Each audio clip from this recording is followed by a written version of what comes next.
We're live. Okay, so yes, we are live. Eric is just about to join us.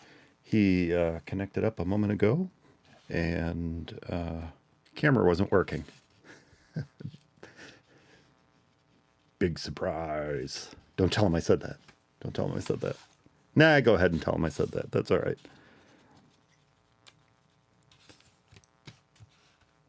That's all right. Oh, uh-oh.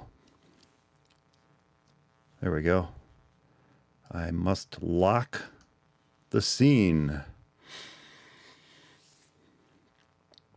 Okay. Check. Check. Check. And check. Okay. This is, wow, this is going to be episode 400. Cool beans.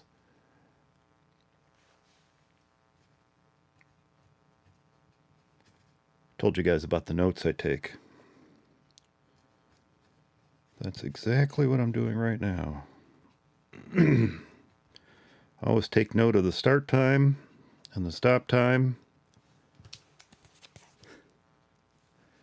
on my handy dandy little post-it pad.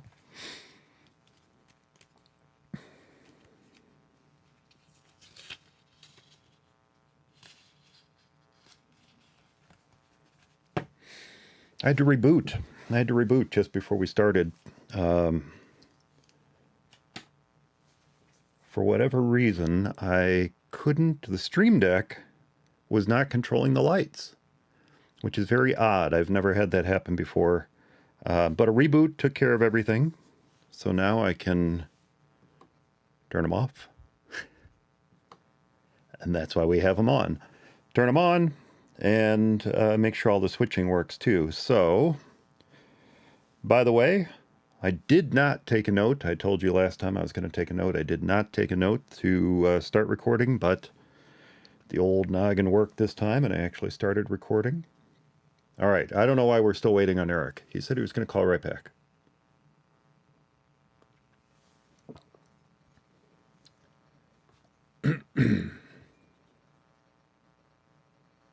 Oh.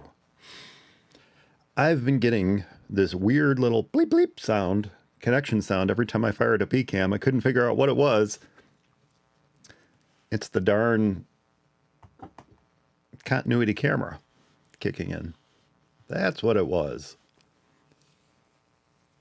Figured it out. Figured it out. All right. Now, for some reason, seems to be a lot of that for some reason. Let's see. Program. There we go. All right. I wasn't getting the program window automatically. Not that I need it necessarily. I don't think I necessarily need it.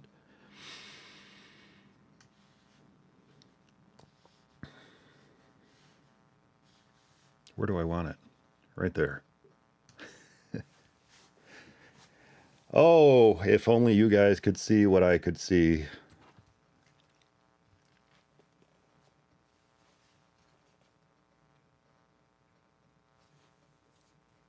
Do a couple quick tests here while we're waiting on Eric.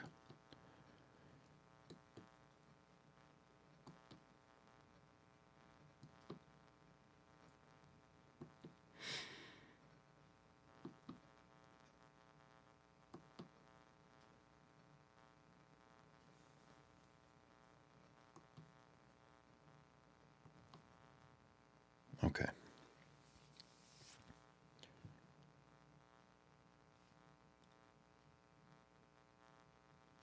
There is a mode with Ecamm.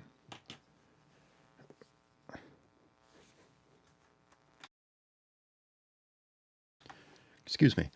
There is a mode with Ecamm called the live demo mode, and you should be able to see what I am seeing. I just said a moment ago, it's a shame you can't see what I'm seeing, but you can see what I'm seeing if I go into live demo mode. I've been playing with it, and it wasn't really working. I'm not sure why.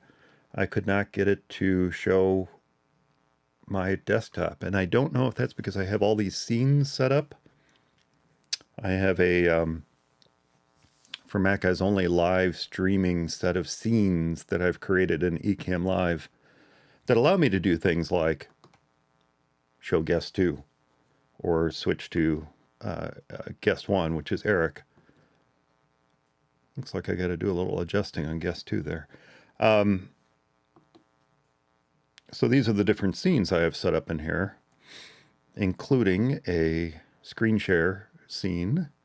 So as I'm looking at the computer here, you can see what I'm seeing in Safari, and then of course me. So I have these different scenes set up, and I wonder if that's what preventing Ecamm from showing the live demo mode. It's very possible. Very possible. So what we're going to do today's show, is going to be something we have not done in a little while here. It's called, dun, da, da, da, our last minute gift guide. And as near as I can tell, we haven't done one of these since 2017. Wow, 5 years? 5 years it's been? Okay, well, there you go. Let's see.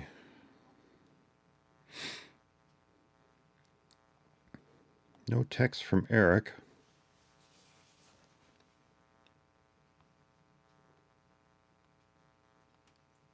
I am checking something here real quick. Bear with me one moment.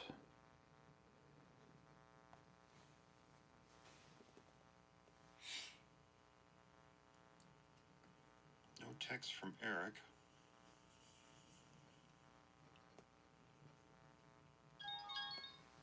There he is.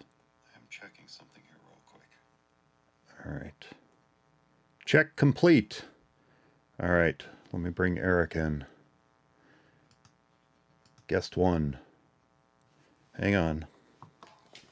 Hang on. Now. Can you hear me now? Yeah, I could hear you. Why is it not coming through my headphones? Doggone it. I have it plugged in. Doggone it. Doggone it. Tell me something. I had to switch cameras. The camera just is not working. Dang dog.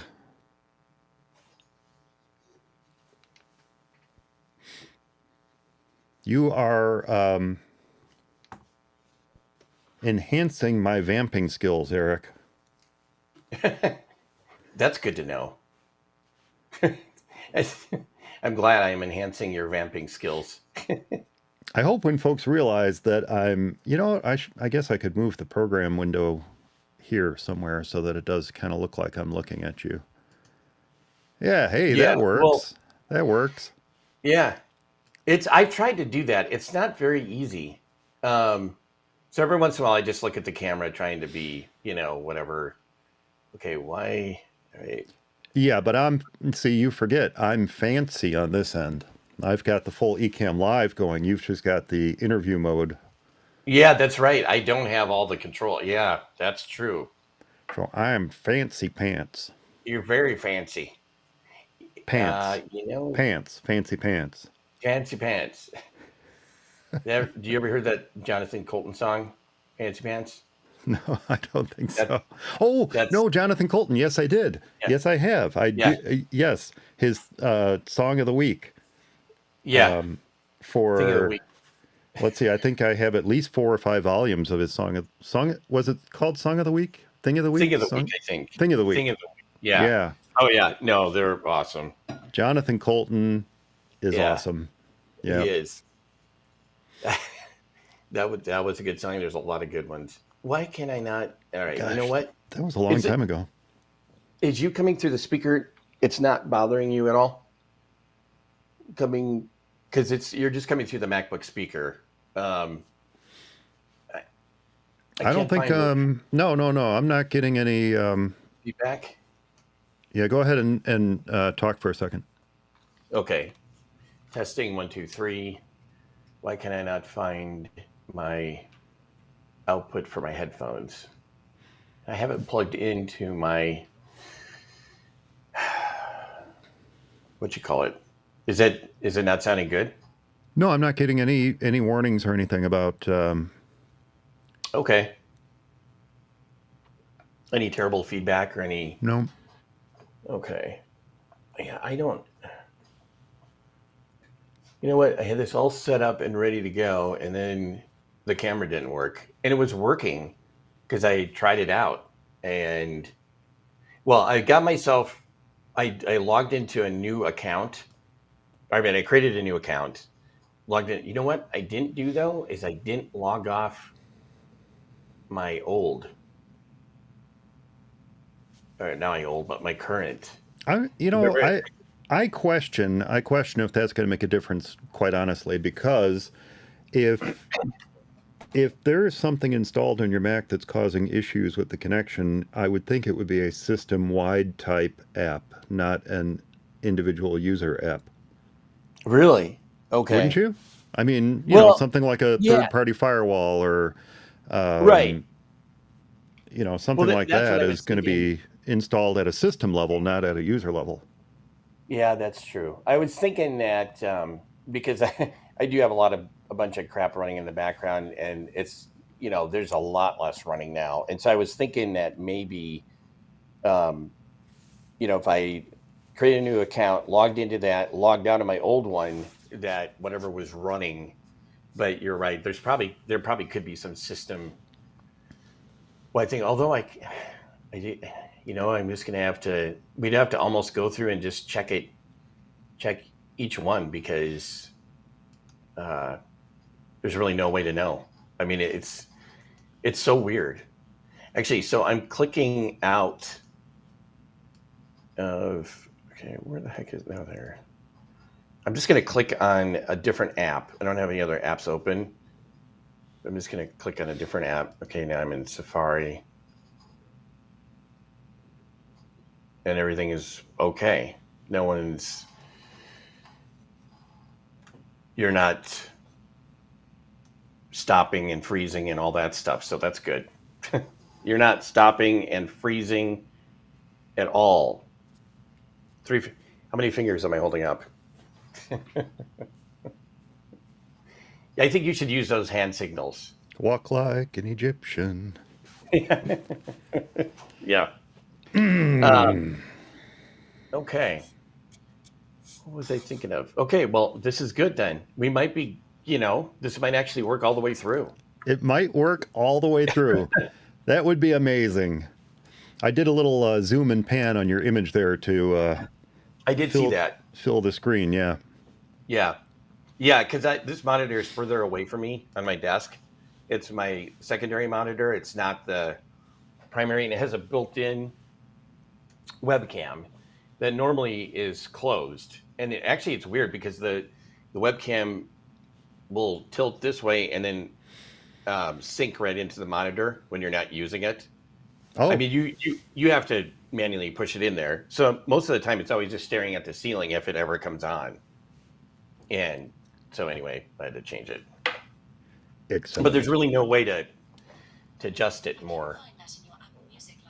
Oh my! Why is my watch going nuts? Okay, stop. All right. I believe I have everything muted on my end. Yeah. All right. So how many things did you bring today? Well, depends on how you do it. Three things anyway. Three things? But within two of those things could be many things because it was more of a company thing than a specific item. Just because, it would be kind of like I think the companies are good and they make good products and so it would be whatever somebody would want from that rather than we probably are naming the same company at some point. probably. But then I did have one thing anyway that was just specific. Okay. Excellent. All right. Well, I got more than I need. I think I've got 1, 2, 3, 1, 2, 3, 4, 5, 6, 7, 8 items. But that's only in case you named some of my items, and Oh, okay. no, Well, I've got extras. I was so sure that you wouldn't name these items that I guess I probably, yeah, well, we'll see. You know what? I'm going to adjust your. Hang on, let me unlock this and adjust your individual look too. There we go. Yeah. Make sure to get the whole chicken fan in there. You don't want to have it just The whole partial. what? The whole chicken Oh, fan. I love the chicken fan. Yeah, you got to make sure to get the whole thing because it's you probably should just aim it at the chicken fan the entire time. Let's see Take it if off. I can. Let's see if I can do this, and then Yeah. That would be a lot that. better. I think you probably would get viewers. There You we probably go. would get people. Yeah, exactly. There we go. No, that's perfect. There's the chicken fan. Okay, no, Chicken fan, getting proud. we're not gonna do that. All right. I was moving the wrong thing. I should have been moving the. I was playing. I was telling folks about my scenes, the scenes in Ecamm Live. Oh, you can do And different scenes? yeah, you can do different scenes. So I have it set up, like this border you see around it. Yeah. That Okay. Yeah, that's the white part border. of the scene. Or the corner bug. The corner bug Yeah. is part of the Yeah, scene as little well. TV, FMEO TV. Yeah, yeah. So Yeah. I was editing the scene just now, and I should have just been adjusting the zoom and pan of the camera. Or like Oh, now okay. Yeah, here, yeah. That makes sense. it looks like I'm off a bit again. Oh, maybe I can move around. Oh, no, that's the wrong way. There, this way. There you go. There. There. All right. Perfect. So I lock the scenes. I lock them, and then if I need to edit them, I unlock them.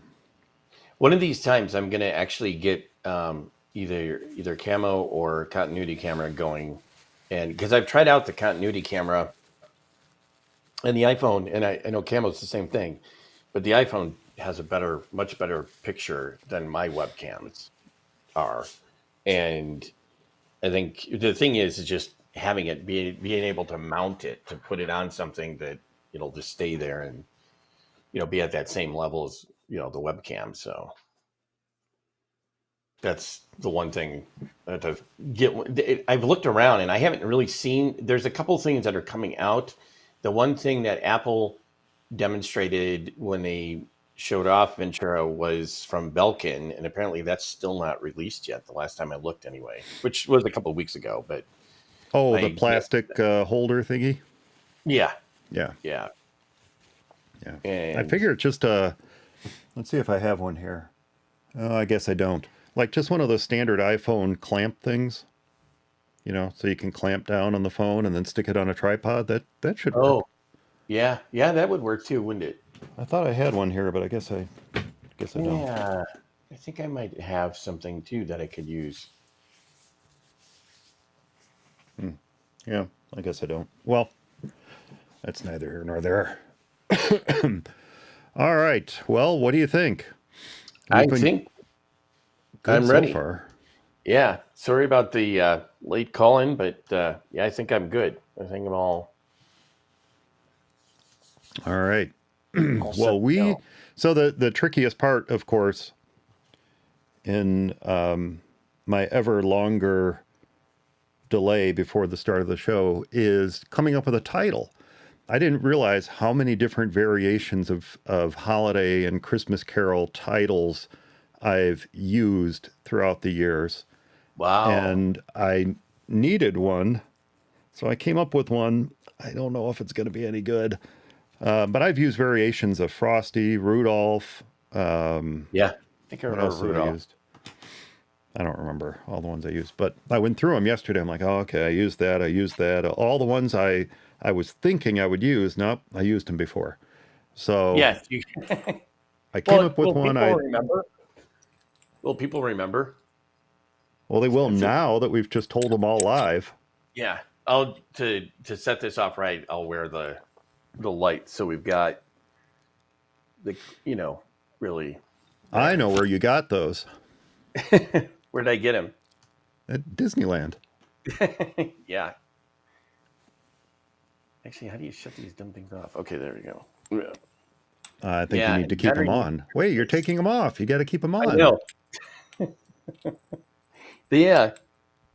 I swear they fitted me better than this at one point. You can take them off at some point, but you got to keep them on for the intro. Yeah. Oh, I know. No kidding, because this is we want to be festive here. Yeah, and I'm in my festive black today. Right. Me too. Yeah. I noticed we've developed a uniform here. So I have my For Mac Eyes Only T-shirt and my MacStock hat, but you've got your Steve Jobs turtleneck. Steve or Jobs mock turtleneck. Yeah. Right. What was the designer? I was trying to think of the clothing designer that he used for that. It was something. The reason he wore those, and you maybe know this, but he had uniforms made up for people at Apple. I don't remember why, but I bet that went over well. Yeah, no, it didn't at all. No, they just pretty much, So he had all these black shirts and I think jeans or whatever. So then he just ended up wearing them and would always just wear it to work, and that kind of became his thing. But it was really, he was initially trying to get everybody to wear it, and yeah. I thought it was because he just didn't want to make the decision in the morning what to put on. Well, that probably helped. It probably did. What they're thinking of. I know there was in this. Was it Apple folklore or Mac folklore? I mean, there's stories about people coming into work in their pajamas every day. There's Mac folklore radio. Wait, yeah, Mac folklore radio. Yeah, that's. It's who? Why can't I think of the name of him? Andy Hertzfeld. Andy Hertzfeld. Yeah. Yep. Yeah. Really good stuff. Yeah, definitely worth a subscription. They started putting out new episodes too, by the way. So definitely worth a subscription to it. Yeah. Yeah. About one or two a month. They've got the same schedule as us. Yeah. Whenever we can get together, whenever it happens. Whenever it happens. I don't know if you've read that book. He wrote a book probably about 15 years ago. Cult of Mac? Was it Cult of Mac? It was. Maybe it was. No, Revolution in the Valley. Oh, Revolution Revolution in the Valley. Yeah, absolutely. That's one of my past last-minute gift guide picks, actually. Oh, is it? I bet. Yeah. Yeah, that's awesome. Actually, my brother-in-law and I were up in that area. We went past Steve Jobs' old house. Well, actually, his last old house, as well as the house that he grew up in. But then I had him drive because there was like the Texaco Towers area. Mm-hmm. I found the gas station, found the Texaco, and found the building. I'm pretty sure that they were at. I mean, it was like just goofy nerdnik stuff, but it was kind of cool because you just think, this is awesome. This is where the Mac was designed and made, and and just the whole history behind it and how things got in there and how they didn't, and it's good stuff. Yeah, I swear my copy is around here somewhere. I don't know where it is, but for anyone listening live at the moment or watching this after the fact, there is our bonus pick is Revolution in the Valley. Excellent book. Definitely worth getting for the uber Apple fan on your list, for sure. Cult of Mac is good too. Cult of Mac is good as well, but if you're going to pick any, I would go with Revolution in the Valley. Revolution in the Valley, yeah. And he does get into the nuts and bolts of things, and some of the things, if you're not really an engineer or a programmer, you may not get. I mean, I did get some of the engineer stuff, but I mean, it's still fascinating read anyway. So. Oh, absolutely. Yeah. I would almost say it's definitely a better read than Steve Jobs' biography. If you're interested in the history sort of thing.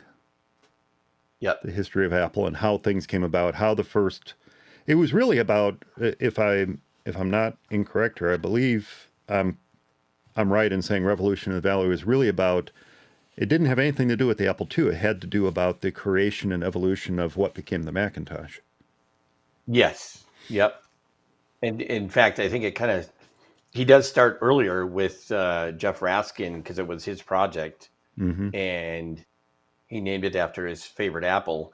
But then it went on, and then where Jobs actually came to Hertzfeld and asked, he didn't ask him so much to be on the project. He just pretty much said, "I don't think you're good enough to be on a project." I mean, that's kind of like how he said it, because he said, "We're doing your project. We need somebody, or whatever." And he's like, "I don't know if you're good enough." And he's like, "Yeah, I am. I am good enough." So that was kind of the interview. It was just sort of, he came up to his desk, and then Jobs grabbed his computer, his Apple II, and all this stuff, and just lugged it over there.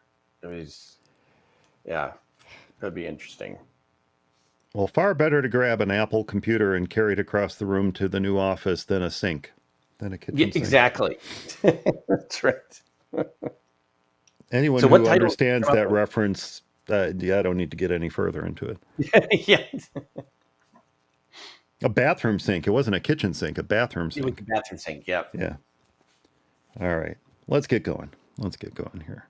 2645. So that's your bonus pick right there, is Revolution in the Valley. Excellent. Beautiful. Book. Excellent. In hardcover or Kindle or iBooks, whatever. Yeah. All good. Yeah, mine's hardcover. Yeah. Yeah, I've got the hardcover too. It's perfect. All right. So here we go. In 3, 2, 1. It's For Mac Eyes Only, episode number 400 for December 9th, 2022. Carol of the Startup Bells. Hey everyone, welcome back to For Mac Eyes Only, the show for the Mac community, where we share our thoughts and opinions on current Mac news and events. And joining me to talk Mac and last-minute holiday gift ideas is my For Mac Eyes Only co-host, Eric Erickson. Hey, Eric. Hey, Mike. How are you? I am doing great. Happy holidays. Happy holidays to you. And I was going to say that title, you should do a Mac startup chime right after that. That would have been... Maybe I'll do that in the actual show. Yeah, that's awesome. It's got to be one of your better ones. And you have come festively decorated, adorned for the holidays. Right, because you can never have too many lights. I mean, really, you cannot be too festive.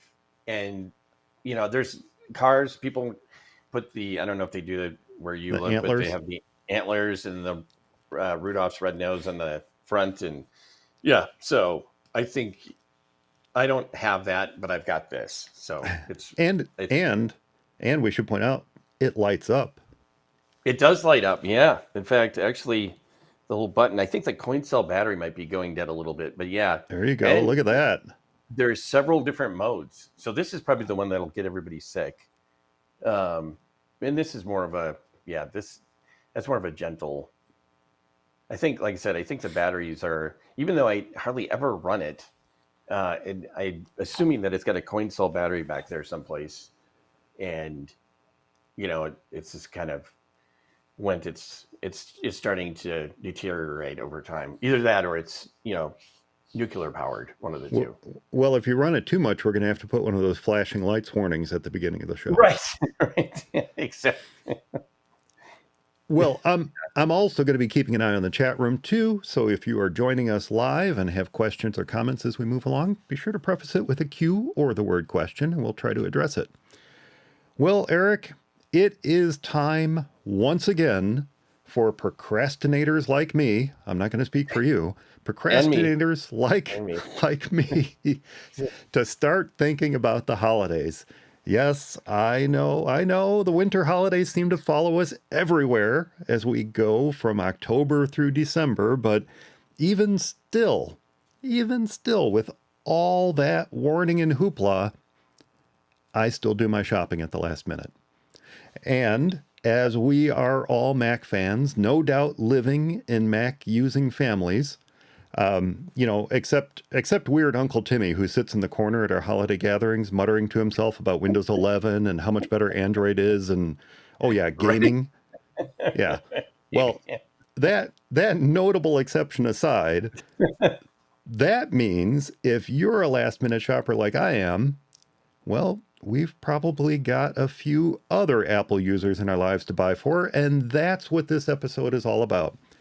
Now, we're not just running down a list of Cupertino made stuff here. Certainly not. Right. Apple devices are so prevalent that we've got tons of manufacturers making things that will surely put a smile on those Apple users in your life. So, no matter which winter holidays you celebrate, Eric and I, we've gathered some of our favorite bits and baubles of hardware, software, and other goodies to share with you today for the first For Mac Guys Only last minute gift guide since, now is this right, Eric? For the first one since 2017. Wow. I knew it had been a while, but I didn't realize it was quite that long. Wow. And, we're only doing this because you said, hey, how about those last minute gift guides we haven't done in a while? Yes. Well, then we better get going because we've got a lot of catching up to do. So, Eric, why don't we start with you? What is the first must-have gift guide or gift idea on your list this year? Okay, I think I'll probably start out with an Apple one, and this, obviously, if you've got whoever you're giving gifts to and whatever, if you've got a budget or if you've got a limited spending amount, this probably goes over that. But mine would be the new AirPods Pro, which is covered in the case here, version 2. And the reason being is that I kind of said this or thought this when I first got them and tried them out and everything. They had the AirPods, the original AirPods, and then the AirPods Pro, then the AirPods Max, which were the bigger over-the-ear headphones, and then now the AirPods Pro 2nd gen. But this kind of seems like it should be the AirPods Ultra, because everything about these AirPods are a lot better than the original AirPods Pro. And the sound is better. There's a lot more bass, actually. But just even the treble, the highs, as well as the mid-ranges, there's just a lot better. It has all the fancy features that Apple talked about. In a transparency mode, that you can have it, I think they demoed somebody with a jackhammer. It right. basically cuts the noise down or the sound down to protect your hearing, which I've tried it out a little bit. I haven't done that just a ton, but the noise canceling is a lot better. The first ones were good, and especially for little tiny earbuds in your ear, but it seemed like, it seemed like they had gotten worse. And then I read recently that Apple was sued by a patent troll who had bought a bunch of patents from Jabra, and he sued them for violating some of those patents. So what Apple did, I'm not sure if they actually settled or paid or what, but what they did do was they took out that functionality out of the AirPods with an update, over-the-air update for the AirPods Pro and the AirPods Max. And so the noise canceling isn't as good, and it definitely did make a difference. And so, but the newer versions, I guess what the other thought was part of the reason it took 3 years for them to come out with this was because they did spend extra time on the noise canceling and probably doing something that was original and not going to violate patents or whatnot. But also, like I said, it really cuts the noise really well, and the sound is really good. And transparency mode, of course, is great as well. But they're just, if you need some headphones and you like to have headphones with you, just wherever you are, and you're going to have time and you're going to wait or whatever, and you want to listen to something, these are perfect because they always fit in your pocket. They're just, the battery life is terrific. The whole charging in the case is really good. And one of the things I always run into is when I put a little case, I put this little rubber neoprene case on it. I don't know if it doesn't close as well with the headphones, and it seems like it's the right side isn't seated right sometimes, and it doesn't charge. And I've noticed on the phone now, the latest updates, that I have a widget. I have a battery widget on the front. I don't have it show.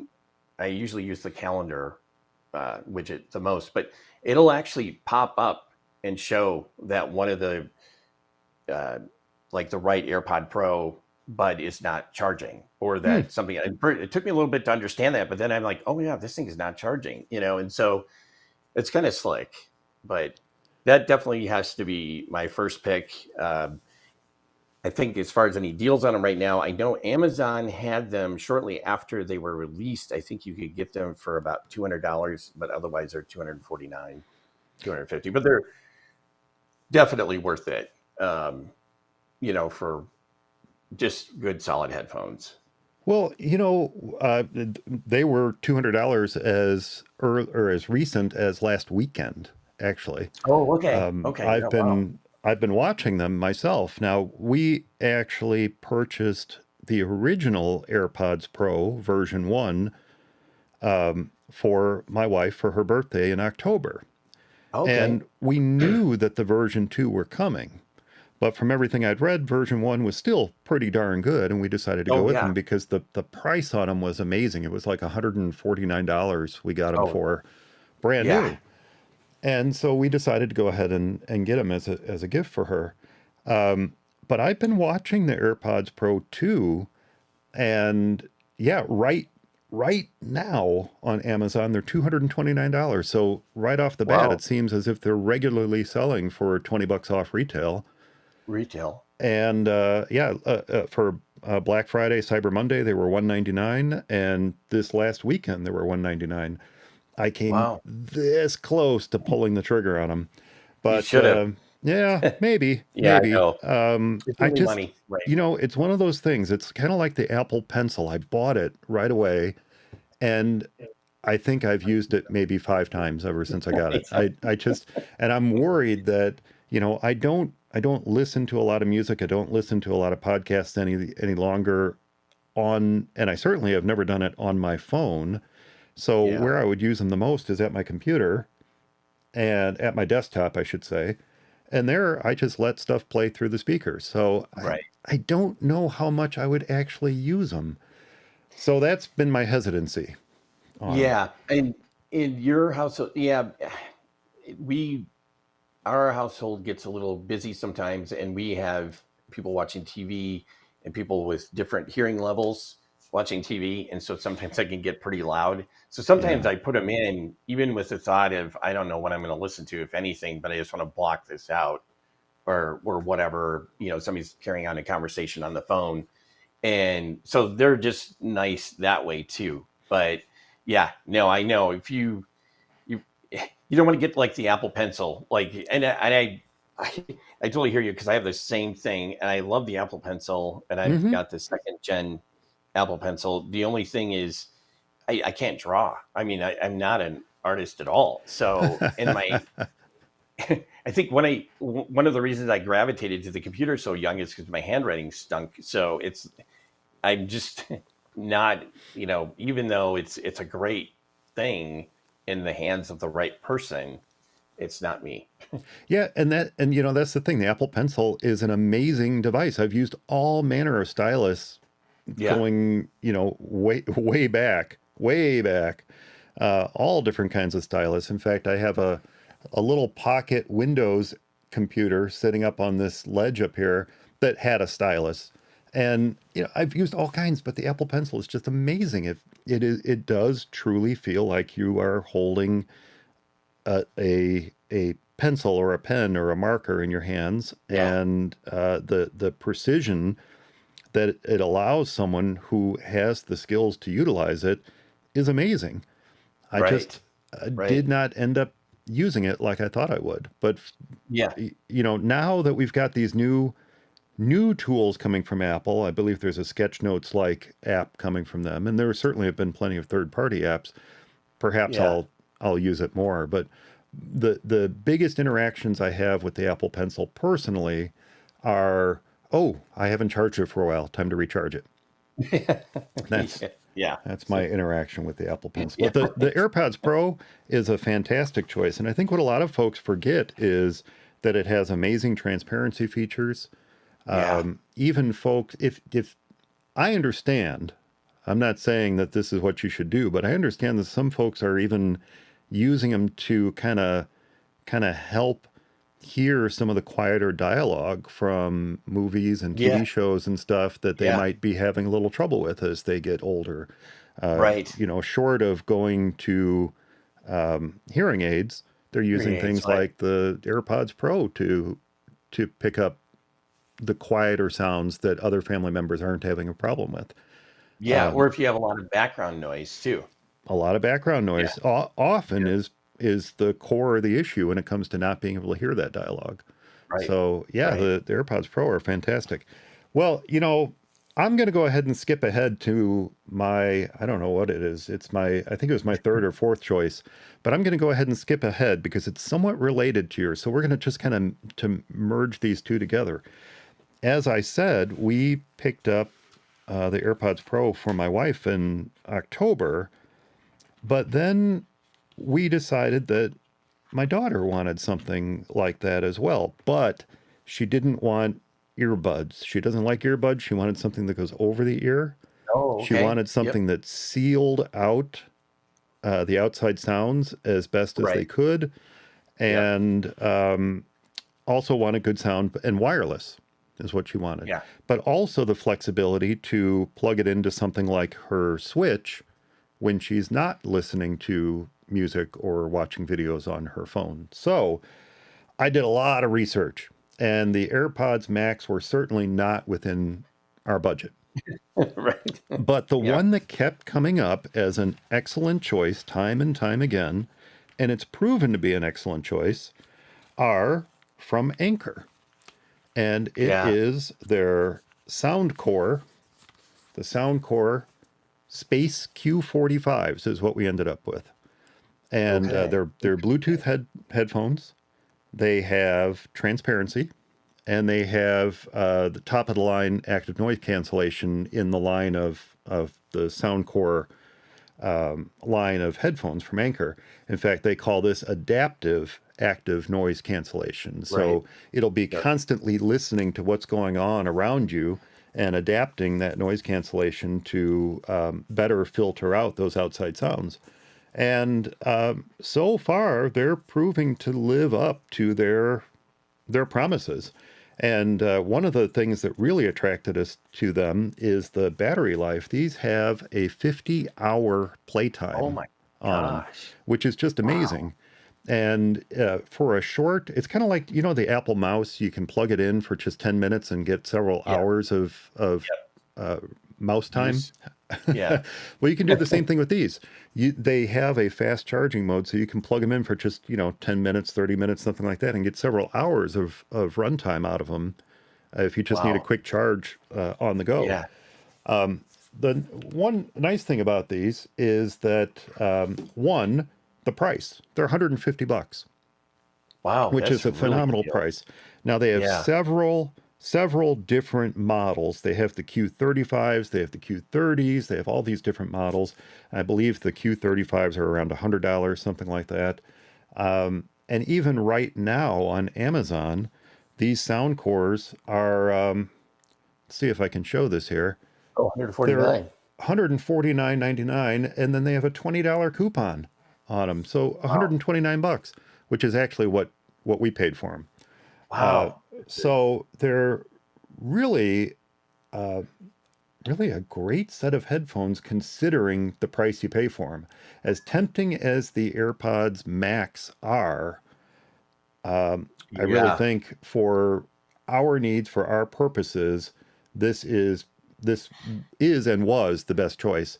And I think if you're looking for a nice, if someone is looking for some Bluetooth headphones, they want something that goes over the ear, and you don't want to break the bank on them, these are Right. certainly a good choice. And uh, my daughter has said that the transparency mode on them works great, and even the analog mode. Now, when you use them analog, by the way, things like active noise cancellation and transparency don't work. If you have them plugged in with with the audio cable into something like the Switch, you don't get active noise cancellation and you don't get the Okay. transparency. But as long as you're using them as a Bluetooth headset, they work great. Now, one thing I was going to mention, I'm going to have to make sure I get these back in the case correctly before my daughter doesn't know I'm demoing these on the show. I was going to ask.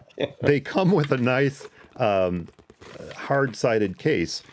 The Yeah. most frustrating thing about them is attempting to get them back in the case again once you've taken them out. It takes a little finagling. It took a little Googling to see, how do you get these darn things back in the case again? But once they're in, they fit great. And you know what? I looked. There are third-party cases. That are about $15. Yeah.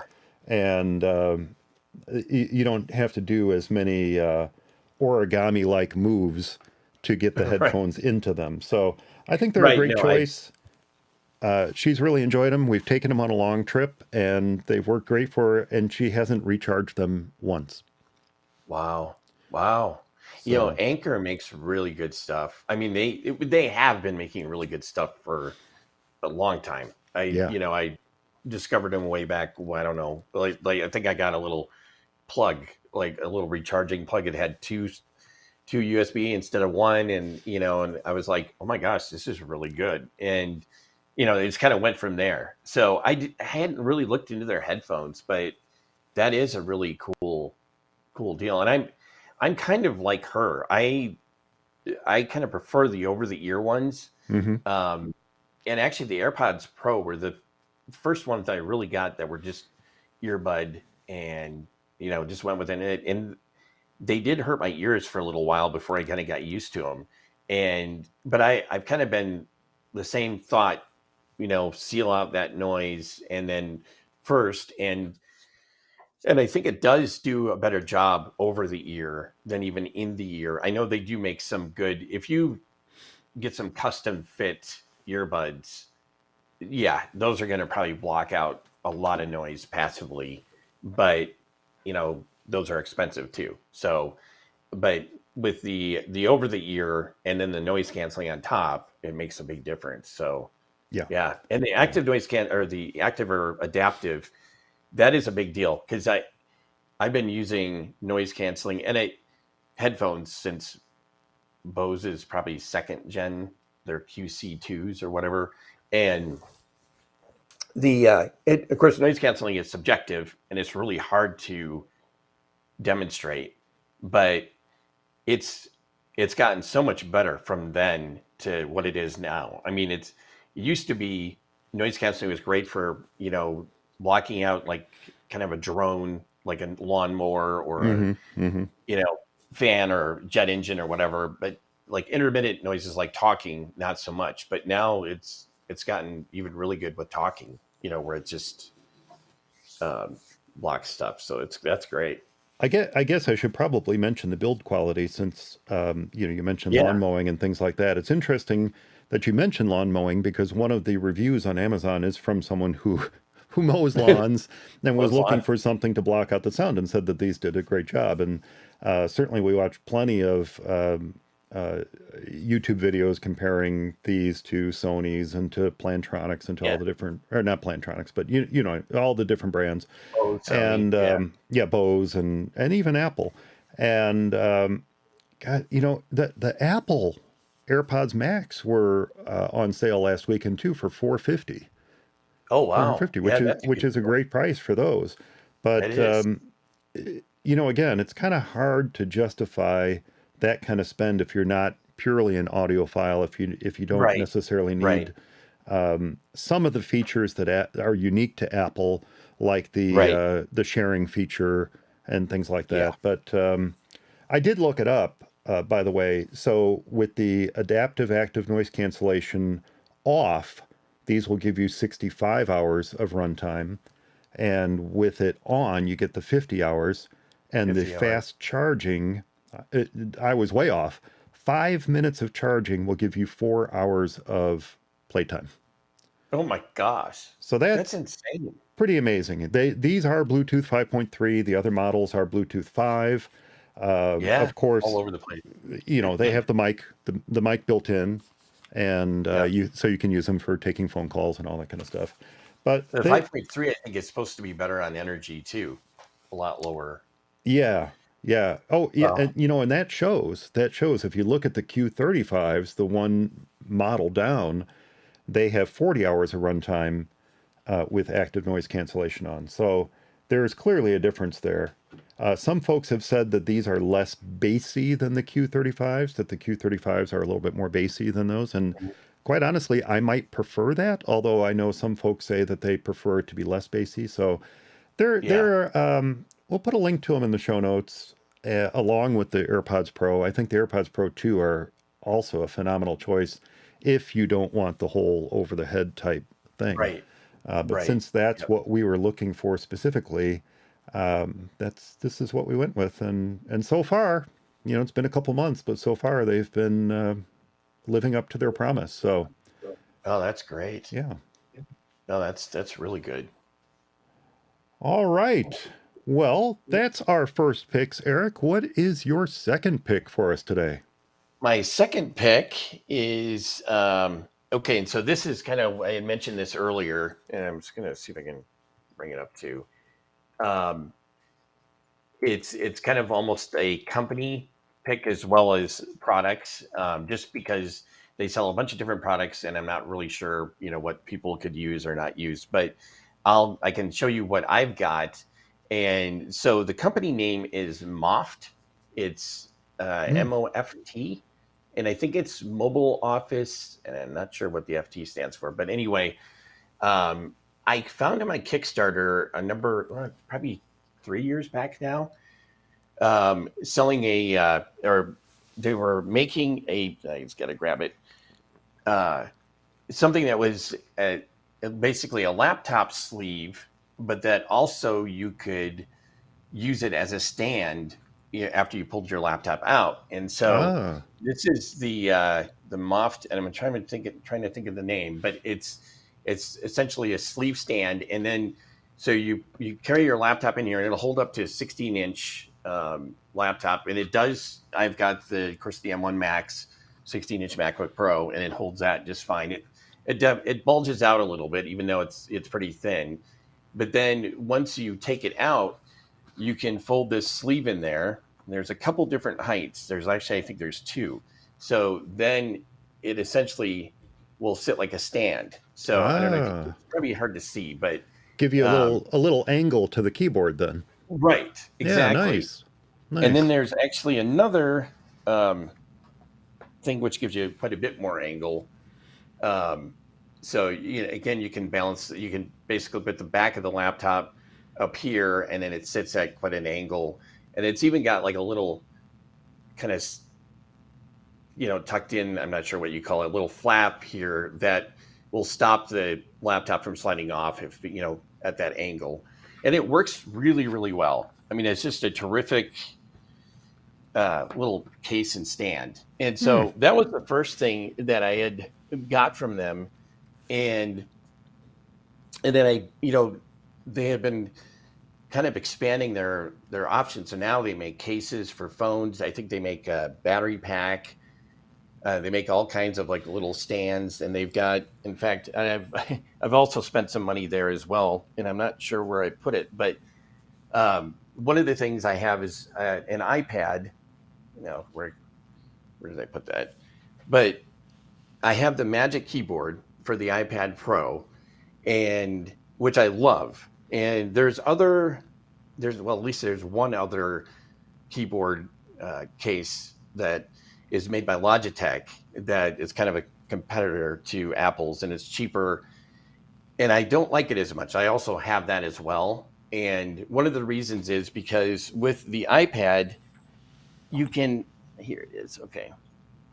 With the iPad, because it's cantilever design, you can actually hold it like a laptop. So I Ah, can hold this here and just hold it by the keyboard, and it will actually. Let's see if I can hold this is this. the Apple one you're talking about. Right, this is the Yeah. Apple one, and so the the uh, the one that's made by Logitech is better in some ways. It's got a nice row of function keys up here that will You can adjust the screen brightness and the volume and all that stuff, which this doesn't, which is kind of annoying. And the other thing is that the Logitech one has a cover. It basically protects the entire iPad. So in this case, with the Apple Magic Keyboard, the iPad is attached magnetically to it, and the sides, all four sides, and are exposed. And so the only thing that's really kind of protected on it is the back that's magnetically attached to the keyboard, and which is okay, but it's not. If you drop it, there's a chance it could come out, and there's a chance where it could hit one of the sides and dent it or do whatever. Well, Moft came up with what they call a snap stand or whatever for it, and it does two things. One, it protects all those sides, so at least three of the four sides. It doesn't protect the bottom, but it protects the right and left, and then the top. The other thing that it does is one of the new features with the latest iPad Pro, or I should say a couple of versions back, and the second gen pencil, was that you could magnetically attach it to the side of the iPad, and it would charge through that. So it was like a Qi charger. So you could attach the pencil and have it charge as well, which was nice, except for you always had to worry when you're putting it in a bag or pulling it out that thing would come off, because Lose even the though pencil. yeah, exactly. So the Moft pad has essentially a pencil holder built into it, so it'll actually hold the pencil within there. Besides, and it'll still charge, and it'll still, magnetically hold. But it's easy to essentially, let's see if I can clip it in there like that, and it'll just, like I said, hold. And of course, you can do that with the normal keyboard as well, but it doesn't. It's nice having this little top here that kind of nests the pencil right inside it. I apparently turned the camera on. I was going to say, you've got I know a little meta thing going there. I know. And the other thing that they came up with that was you can magnetically attach. You can get it separately. It's an optional thing. A little stand. So when you pull it off the keyboard, the Magic Keyboard, you can actually put a little stand on the bottom, in the back here, and then have it stand up by itself. Either you can have it like stand, really, sort of like at this angle, or flip it around and have it more to, shorter, smaller angles. You can use it for drawing or whatever. But it's just a terrific thing. And they make a lot of really nifty stuff like that, where it's really kind of cool things that you wouldn't think of, but you're like, wow, that's a really great thing. And so I've probably got about 4 things from them. I also have another stand thing that it's shaped like this, and it basically is a standalone stand. But you can pull it in 5 different ways. So you can put your iPad or your computer on it and have it essentially rise from, probably a fairly level angle to steeper, and then all the way to where it actually stands up, and it sits probably about maybe 1.5 to 2 feet off the table, and you can put your laptop on it and then work standing. So that really works well as well. So, and they're all good quality, and it when you look at it, you're thinking, I don't know, will that hold up or will that work? But once you get it in hand, it's solid, and they're generally really pretty light, but not made out of flimsy material. Yeah. So yeah. Oh, that's awesome. It's been a really good thing. Like I said, they've come up with some really good ideas, and I can't, say enough about them. Now, you said Kickstarter. I think you said Kickstarter earlier. Yeah. Is everything that they produce a Kickstarter project, or No. do they have a site too where you can purchase this stuff? They do. It's moftu.us. So it's moft.us.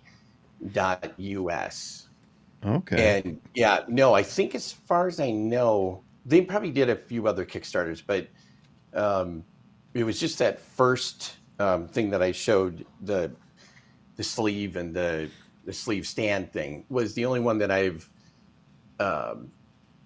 seen that was a Kickstarter thing, Oh, and okay. um, I thought that they were going to come up with and they have come up with more stuff like that, but that's been pretty much the only thing that's kind of like that. But a lot of their stuff is really kind of origami inspired things where you kind of fold it up and it can fold up in different ways and hold whatever device you want. They've got things that stick to the wall. Oh, the other thing I didn't mention was they call it the invisible stand. You can actually stick it on the bottom of your MacBook Pro. And I don't know if they've got it, if it's made out of graphene, but again, it's another really solid thing. You stick it, and there's an adhesive. It sticks to the bottom of your MacBook Pro. I can't show it to you because I'm using the MacBook Pro right now, but and then it flips out in a stand, and it's got two different angles where you can have it sit higher or even higher yet. But otherwise, you don't really even notice it. It's just something you can just set it flat as well. But it's really slick. I mean, since I've gotten that, I haven't used the other stand sleeve as much because that thing works really well. So, but the prices are anywhere from probably $30 to $80 depending upon what it is. Like that stand sleeve or the sleeve stand thing that I showed you, the first one. This I think retails for $59. You might be able to get it cheaper. I was trying to think what the Snap Pad I think was around 30. So that was the one that was for the iPad. I believe this guy was around $30 or so. Yeah, that doesn't seem bad. No, it's really not. It's been a really good, like I said, it's just been worth it. And that, like I said too, with that particular case with the Magic Keyboard, I really like the Magic Keyboard, but the stuff I mentioned, and that really fills that or fixes those disadvantages of, with the Magic Keyboard. So how heavy is the iPad case? The Snap case? The Snap case. Yeah, it's really light. In fact, you really don't even know that it's on there. Yeah, it's probably, maybe it's an ounce. I'd have to probably take it off. Yeah, that's not bad. I think I know which Logitech case you were talking about. I purchased one for my iPad Pro years ago, about 4 years ago now, that has a keyboard and then it's got a rigid case that the iPad itself snaps into, and then the keyboard magnetically attaches to it. And it's great when you need that kind of functionality, but oh my gosh, it must double the weight of the iPad. Yeah. It's crazy heavy. And ironically, it's called the Slim Combo. And it was one of the lightest, slimmest keyboard case combos that I found. Yeah. And to their credit, they did a really good job with it. It's a nice keyboard. Yeah. It's, if I recall, I haven't had it on my iPad in a while. I think it's backlit. It's a really nice case and keyboard combo, but gosh, is it heavy. And so I really only use it for special use scenarios where I need to have a keyboard on the iPad. Otherwise, it's in the original box. So having something light and easy to manipulate or fold origami-like into a stand is huge. It is huge. Yeah. It is really, really nice. No, I know. And these, of course, the Magic Keyboard and this other one that I was talking about, the Logitech, all work with the iPad's smart connector, the iPad Pro, as opposed to having to be battery driven or whatever. And I don't know if Apple just gives Logitech the green light to do that, because outside of Apple and Logitech, I've never seen another company come out with a smart connector one, with a little 3 pins. I hadn't thought about that. Yeah, you're right. It seems like that would be a great thing because you don't have to put a battery in there. So into the keyboard case itself. So that makes it lighter right off the bat. Right. Because it's powered by the iPad itself. But those are the only ones that I know of. What about Bridge? Doesn't Bridge make iPad keyboards? I wonder if they draw power from the iPad. I'm not sure. That's a good. They do make, and they make some good ones. That they're, oddly enough, they're kind of more laptop like. I mean, outside of the Apple, But I think too those have a battery in them. I don't think they work Mm. off the smart connector. I was going to mention 12 South. 12 South makes Oh, amazing stands for the iPads, for the they Macs, and all do. that kind of stuff. Oh my gosh. And I wanted to give them credit before I said that I'm not using one of their stands. I'm using kind of a generic aluminum stand here. I think I paid all of maybe $20 for it. Right. It is what I paid for, right? Right. But Right. it does the job. I'm not worried about my laptop falling or anything like that. But I purchased one of these for the office where I was doing some live streaming, and I liked it so much that I purchased a second one for this office for doing live streaming because one, it allows my MacBook to sit up off the desk a good 4 inches or so off the desk, so I can get stuff underneath it, and Yep. I have more room to put all my junk all over the place. But two, it also lifts the camera to be the right height, Right height and for you're not like looking up at my chin or right. something like that. Right. So Exactly. it's a great stand, but the problem with it is something that your stand solves, and that is this does not fold up. Now No. the 12 South HiRise, I think it's called. I Yeah. believe that you can adjust the height on, which Yeah. I is think. why it has the name HiRise. But this is an unadjustable stand, and it's perfect the height that it is. But when it's in the way, it's in the way. It's in the And way. so having Yeah. something like your foldable origami like stand that's Right. lightweight, can be easily tucked out of the way, can be adjusted to different heights, that's huge. And for the price, it's not that much more than what I paid. Yeah. Yeah, they're definitely reasonable. I think Moft is. Yeah, and 12 South, I love 12 South, but they're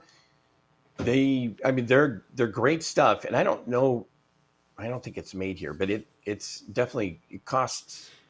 There's definitely it's not as cheap, but but it's good. It's excellent stuff, and I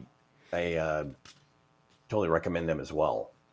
A bonus last minute gift idea is from 12 South, and I've purchased these. I purchased one of these for my dad for his MacBook Pro, and it is a case with a zipper on it that makes it look like a book when it's all sealed up. Oh yeah, those are yes. I think I've gotten one. I used to have one for my phone way back, and it looked like it was leather. I think it was called Book It's like Book. BookBook or something like that. Yeah, Yeah. and it you put your phone in there, and it looked like an old leather book, and it was just it. I loved using it. I just loved the look of it. It looked really great. It was just and I've seen that they still make those or something like those anyway. Yeah, they Yeah, do. and I Yeah. really, really like them. Every time a new MacBook comes out, every time a new phone comes out, they release a new edition of them, and Yeah. it really is slick. And my dad liked it. My dad is not only a writer, but he's a reader, and he volunteers at the library. So getting him something that allowed his modern technology to look like a book was great, and I'm Oh, I glad he bet. liked it. Yeah. Oh, I'm sure. That's awesome. Yeah. Yeah. Yeah. No, actually, now that you brought that up, I might have another bonus thing. So when we get done, in case my other gift idea is a flop, Well, but you go ahead. you get far more in depth on any of these than I ever will. But one thing I'll mention is I think there's a lot of value in having a top-notch image editing program on your Mac. Yes. It Huge. it doesn't matter if it's Acorn, it doesn't matter if it's Pixelmator Pro, it doesn't matter if it's Affinity Photo. These having a program that allows you to easily manipulate images, crop images, export into new formats, make adjustments is huge. Yes, I know Preview can do it. And when Yeah. someone asks me, hey, how can I do this? I always say, look, there is an app built into your Mac. It's called Preview. It allows you to do a lot of this stuff, including, removing the backgrounds from images and things like that. There's a lot of nifty tools buried within the menus of Preview. It's a Right. fantastic Right. program considering that it comes free with every Mac. However, it often falls short when it comes to those things that are just a little bit more advanced than what Preview can handle easily. And that's when Right. I typically recommend something like Affinity Photo. Well, well, this was going to be my first pick. It's something that I think we both had on our list this year, but I called dibs. And that's the newly released Affinity version 2 suite of apps that includes Affinity Photo, Affinity Designer, and Affinity Publisher, released under something they're calling the version 2 universal license. I'll talk about that in just a moment. But the big news here is all the improvements that Affinity has brought to these apps. These are truly pro-level apps. They were before. Version 1 was fantastic. Version Yeah. 2 absolutely takes it to the next level. It absolutely warrants investing again into the suite to get the version 2 of the apps. If you have had any of them before, definitely look at this version 2 universal license. It's a great deal, but it includes things that folks have been asking for since before version 1 of the apps. And that is things like a knife tool in Yeah. Designer, a shape builder in Designer, vector warp. These are all things that folks have come to expect in a vector editing tool like Designer because of Illustrator. Yeah. Adobe has had, Adobe Photoshop, Adobe Illustrator, Adobe InDesign, all fantastic programs. But when they introduced the subscription scheme, it started to get to be a little expensive for an individual user to Right. afford these apps on an annual basis. Yep. But these are tools, these are features that folks expected. Well, now they are there in Affinity Designer. In Affinity Photo, there are now things like non-destructive raw developing. There are things like live masks. There's a live mesh warp in Photo. And then in Publisher, this is huge. This is something I've been waiting for in Publisher for a long, long time. So obviously it's a biggie for me. But Publisher now has book project support. So if you're coming from InDesign, if you're coming from Quark, this means having the ability to group separate documents together as chapters and then automatically syncing things like page numbers and syncing things like styles throughout your entire book project. You can set you can define a standard for a paragraph style. You can define a standard for heading styles. You can decide when and where you want to number your pages. Does the front matter of your book use Roman numerals, and then the main section of your book uses, Arabic numerals? You can decide all that, make those changes in the book project. If you're coming from InDesign or Quark, you know what I mean, and have it applied all throughout. So that is just amazing. I'm so glad that that's in there. But Publisher also now includes footnotes. It includes endnotes.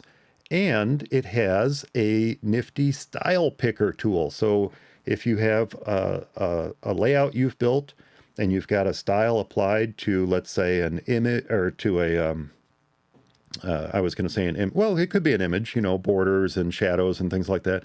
If you have a style applied to an image, if you have a style applied to a text box or to text itself, you can pick up that style and you can drop it on another image or text box or what have you, and it will apply that style to it. And you can even pick up multiple styles and drop it across your entire document, which is huge. And then it's got this tool, which I wasn't quite sure what it was until I watched some of the intro videos for version 2, but it's like this grid layout tool, and you can start drawing a box, and then I'm not even sure I can. I don't know. I'm not even sure I can describe this. Quite honestly, you have to watch a video because you draw a box, and then you can start to reproduce that box across in rows and in columns and have it spaced evenly between all of that so that it fills up a page. So let's say you want to design a page that has a staffing on it, for example, and you create this unique style for a staffing, for an individual who works within a company. You can take that box and you can repeat it multiple times throughout the page just by using this grid layout tool. It's pretty amazing. It's not anything I've seen before. It might have been in InDesign and I just wasn't aware of it. But then again, the last version of InDesign I used was CS6. So I think that the improvements they made are amazing. I think they're well worth the upgrade. And if you're looking to purchase an image editor or vector editor or layout program for someone in your family, you can't go wrong with these. Now, what makes this amazingly special is that they have created this thing called a universal license. And right now, it's currently 40% off. So they introduced this suite mid-November. It's regular. This is amazing. It blows my mind that they can sustain their business on this pricing. But the universal license is regular $169.99. It's now on sale 40% off as an introductory special for $99.99. And this includes, in one license, mind you, Affinity Photo, Affinity Designer, Affinity Publisher, not only for Mac OS, but for Mac OS, for Windows, and for iPad OS. Amazing. $100. And you get all these applications on all the platforms, and it's a perpetual license. This is not a subscription. Right. This is a perpetual license. And if you decide, no, I really don't need the whole suite, well, rethink that. But if you really don't need the whole suite, the individual apps are on sale for $41 each. And even that is a phenomenal deal. Yeah. Now, this is someone, and I'm pointing to me, this is someone who not only purchased all 3 apps for himself, purchased all 3 apps for his daughter, but also purchased all 3 apps for the Windows platform.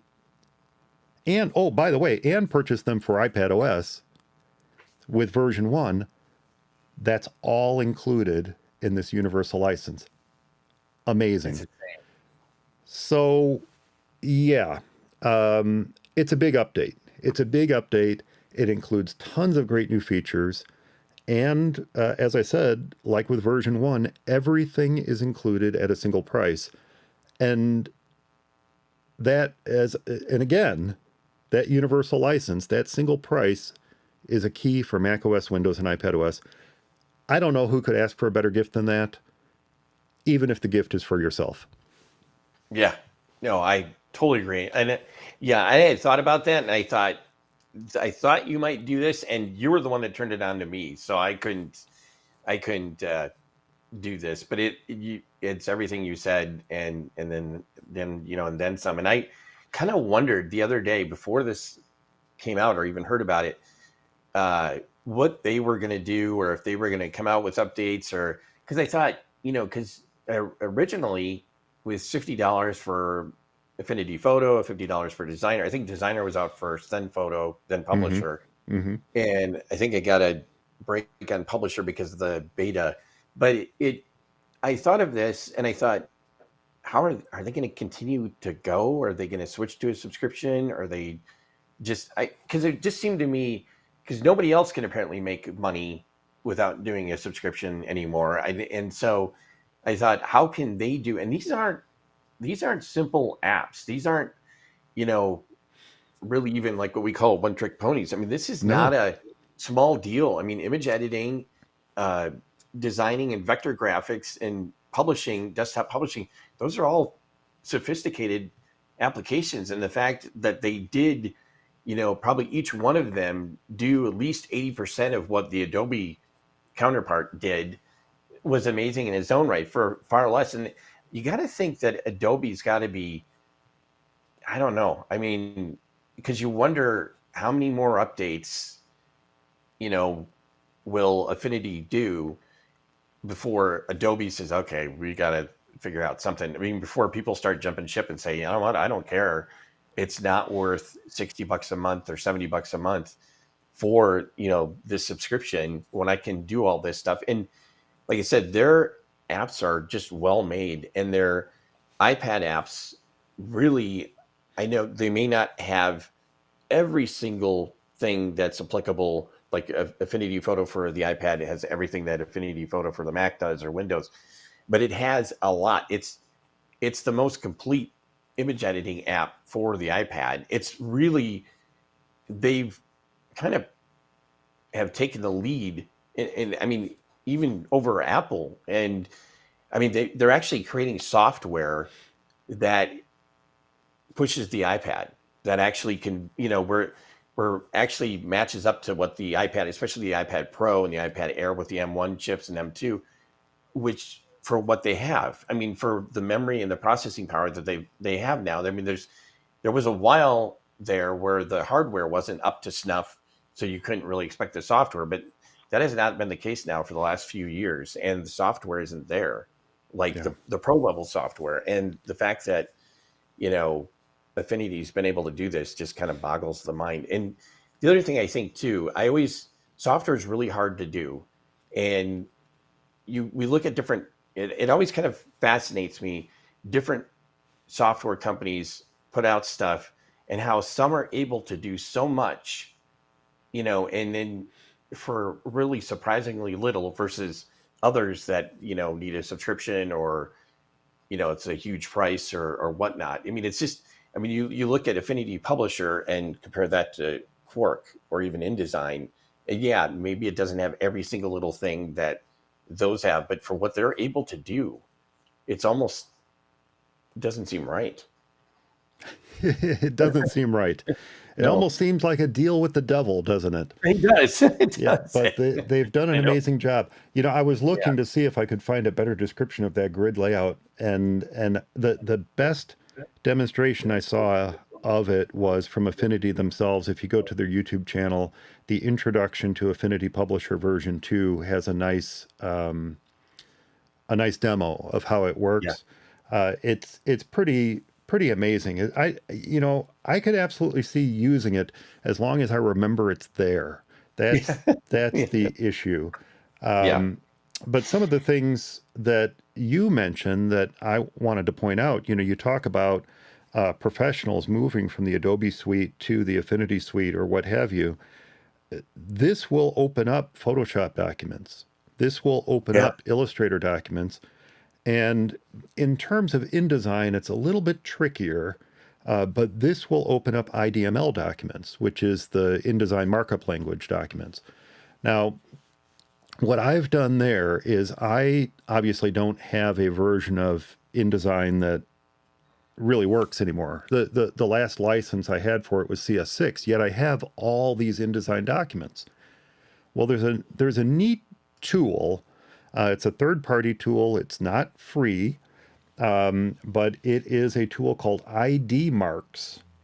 And ID Marks is fantastic. It is from a company called Marksware.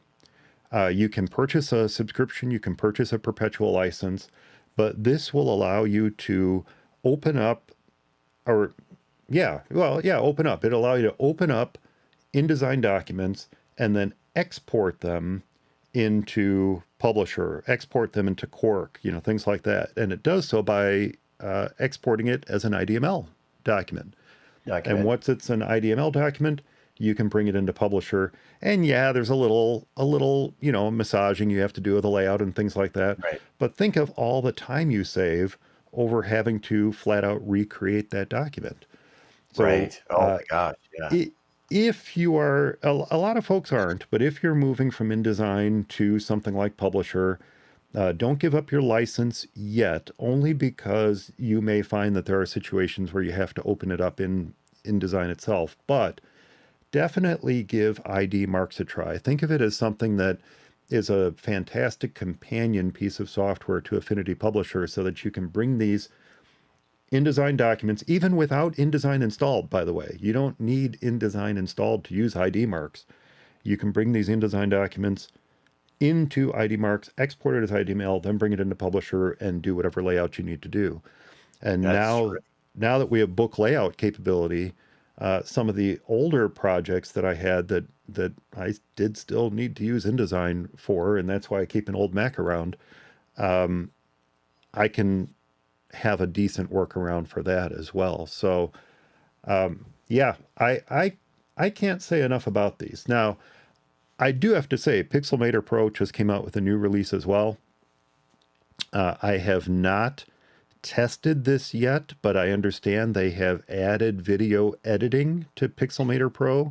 It's Yeah. a somewhat rudimentary video editing, but they've added it to it so that you can do just a little bit more than you can do with QuickTime, and you can do it within Pixelmator Pro. Again, a fantastic companion tool, and sometimes I've found that Pixelmator Pro or Acorn just are the better tool for doing a particular thing, whatever that thing is. Sometimes Pixelmator Pro or Acorn are better for that. And heck, sometimes Inkscape is better. Inkscape is the free open source vector editing program, and it does a fantastic job of tracing bitmaps. So if you need to it does better than Illustrator ever did. If you need to trace a bitmap, give Inkscape a try, and there's no charge to do so because it's a free open source publicly available app you can install on your Mac. So yeah, my go-to is Affinity, but some of these other tools are nice to have around as well. Yeah, I do. I have a Pixelmator Pro, and I was kind of messing around with that video editing, and I do use Pixelmator Pro quite a bit. Just like you said, there's always certain things that these applications can do. One of the things they've added a lot of machine learning. You'll see ML Mm-hmm. enhanced and ML super resolution.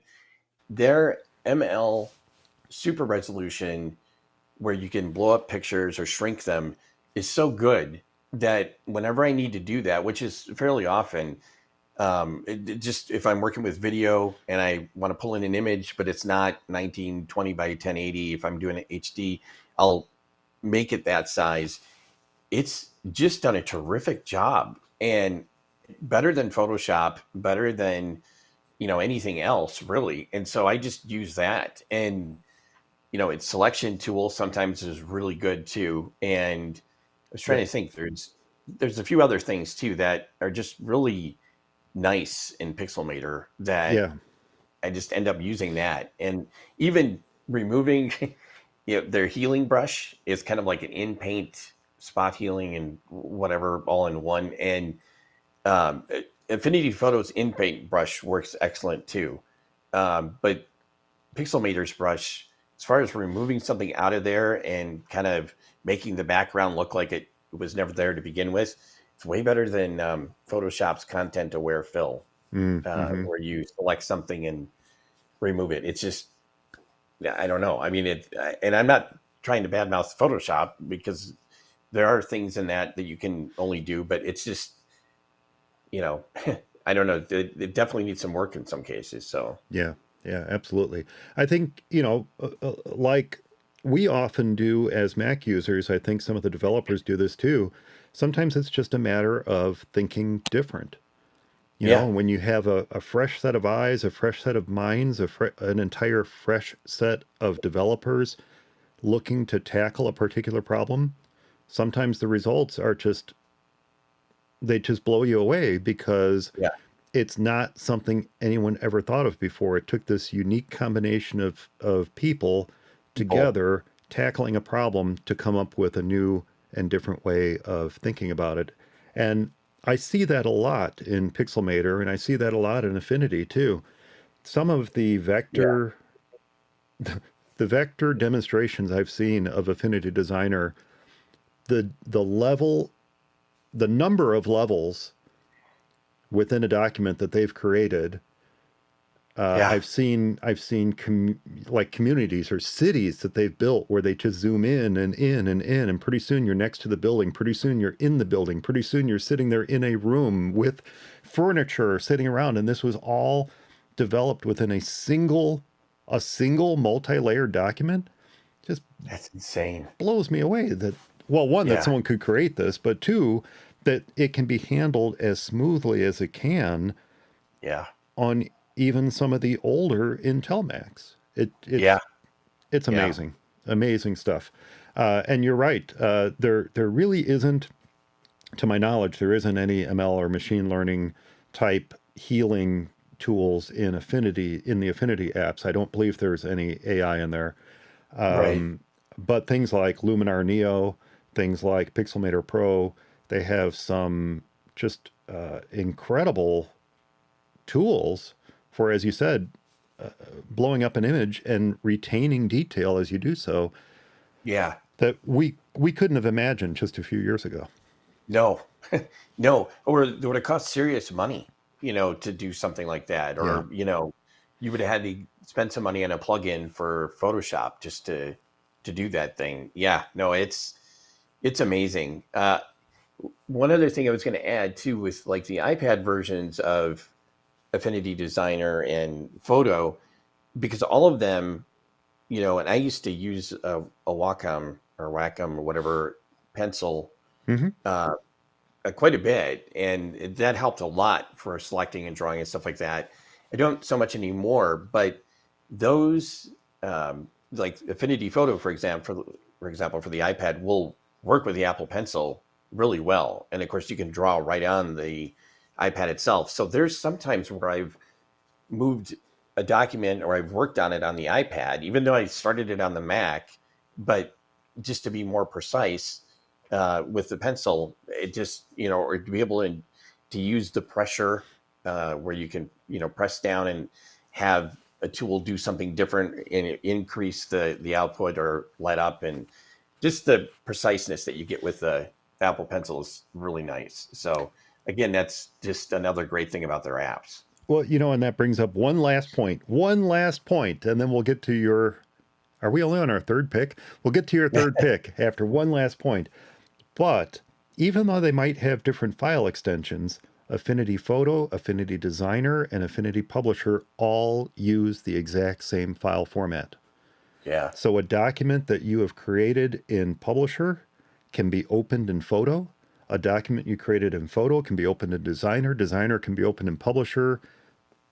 It's a round trip type editing cycle, and Publisher even has little handy dandy buttons at the top to change the tools that you are working with, so that when you selected a vector illustration or you selected a bitmap, you can change the tool set available to you within Publisher to the tools of Affinity Photo or to the tools of Affinity Designer and edit that embedded image or linked image right there within your Publisher document. Yeah. That Incredible. incredible, Yeah. and something that, to my knowledge, Adobe has never been able to accomplish without actively pushing that embedded image Into the to other app. Photoshop, into the other app. Here, Yeah. the other apps are effectively embedded within Publisher. And a lot Yeah. of that has to do thanks to this single file format that they're using, so that you can push documents from your iPad to the Mac, from the Mac to the iPad, and from one app to another, and have that same seamless, effortless editing environment, no matter what you're working on. Very cool. Right. And I think it's even you can even access those other applications within Photo and within Designer as well. They might have added that to version 2. I don't know.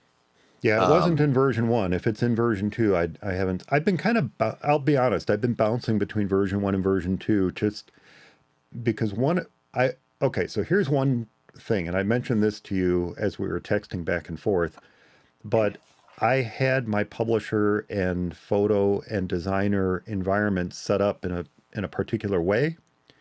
And even though I saved that workspace, even though I saved those saved workspaces did not import into the version 2 of the apps. So I found myself having version 1 and version 2 open and then recreating my workspace in version 2. Now, I pretty much got them set up the way I want. And look, if something's a little off or a little different, it's not that big of a deal. But there are Right.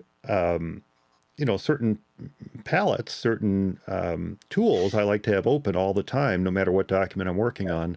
And it was a little jarring opening them for the first time and not having those available to me. So I have been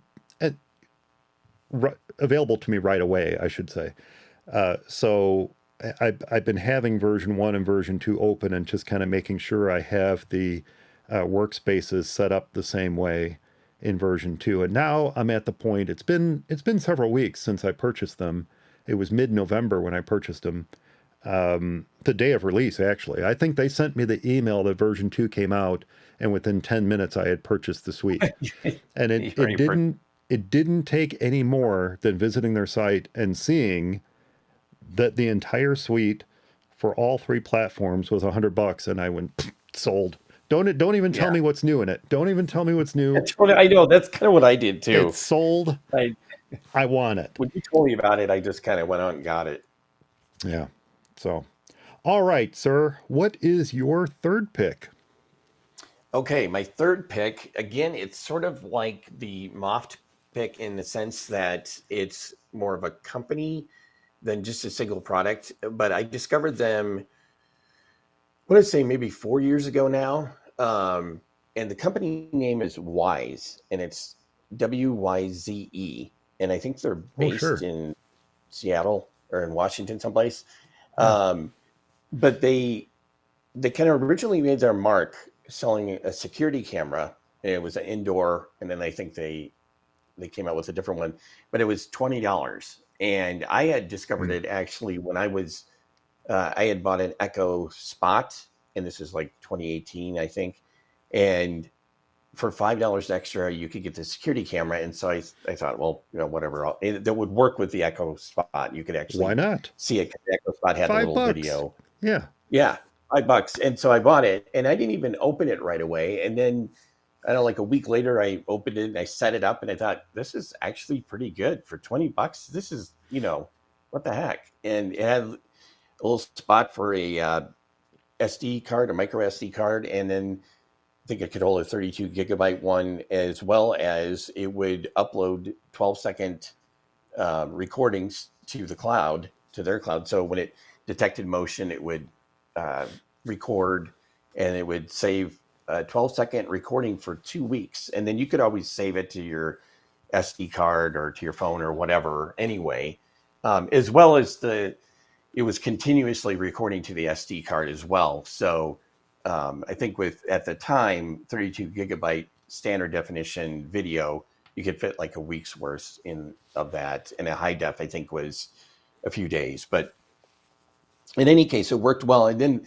they started coming out with a bunch of other stuff. And I guess their whole shtick is to kind of come out with products for the smart home, but a lot cheaper than what you would pay otherwise. So I don't know that they've come out with anything brand new, like they've created their own industry, but they've recreated a lot of great products at a lot cheaper prices. And one of the reasons that I had thought of doing this or picking them is because I kind of was doing something the other day, and I looked around and I'm like, wow, I got a lot of Wyze stuff. From their vacuum cleaner to their cameras. I've got probably, let's see, I want to say like 5 outdoor cameras pointed around the house. 3 of them are battery operated, and then 2 of them take power, have to have AC power, but they're all weatherproof. And then I also have a little security system that they came out with a couple of years back that you can, I think it was maybe $50 for the some of the gear, which came with a couple of door contact sensors, Wow. a hub, and then a couple motion sensors. I think the prices have changed a little bit.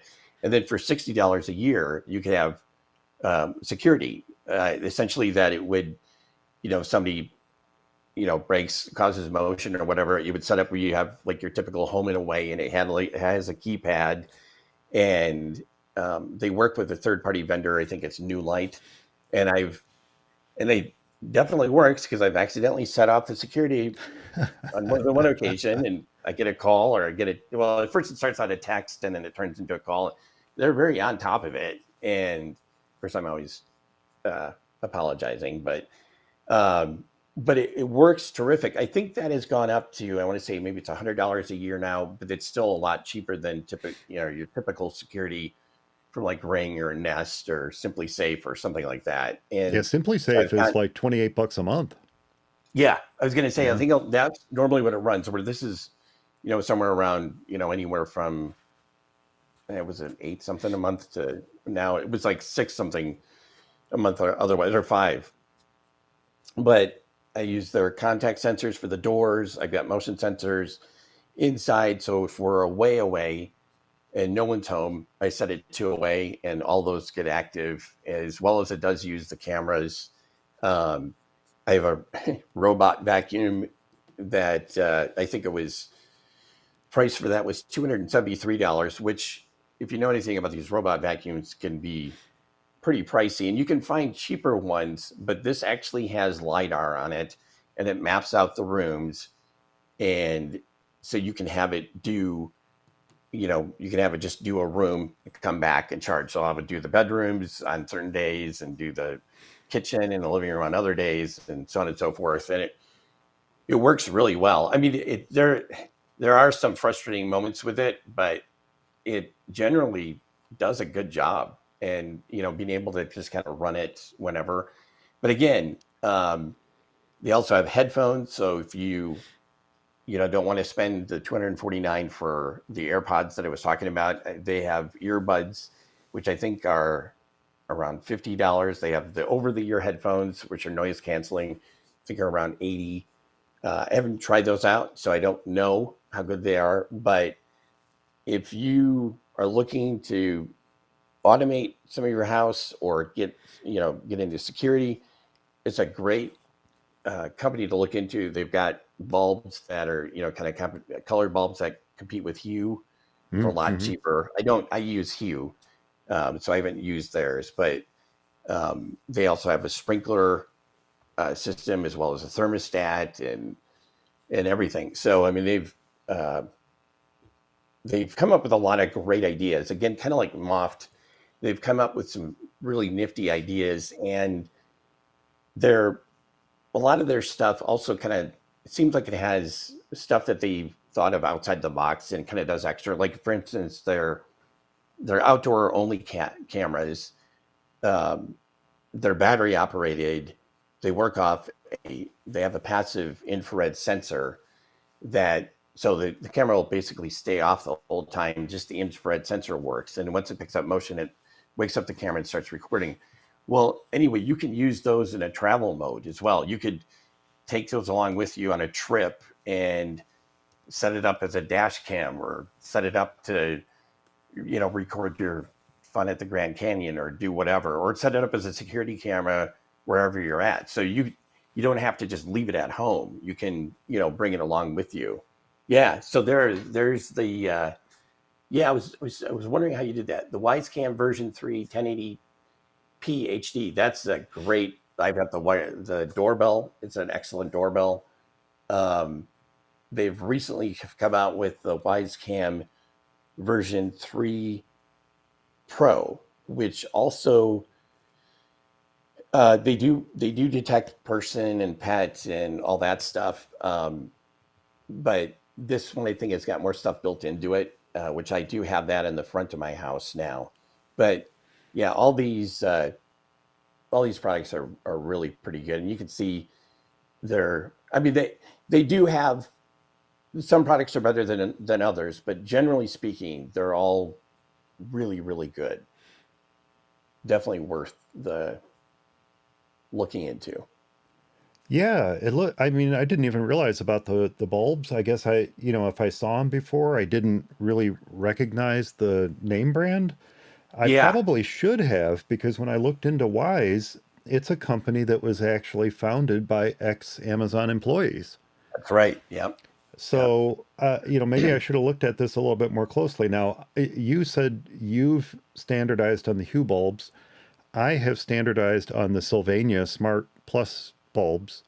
Oh, Um, okay. and the main reason I did that, I've tried some of the other, freebie bulbs and things like that that Amazon Yeah. have, and they're junk. They just don't work all that well.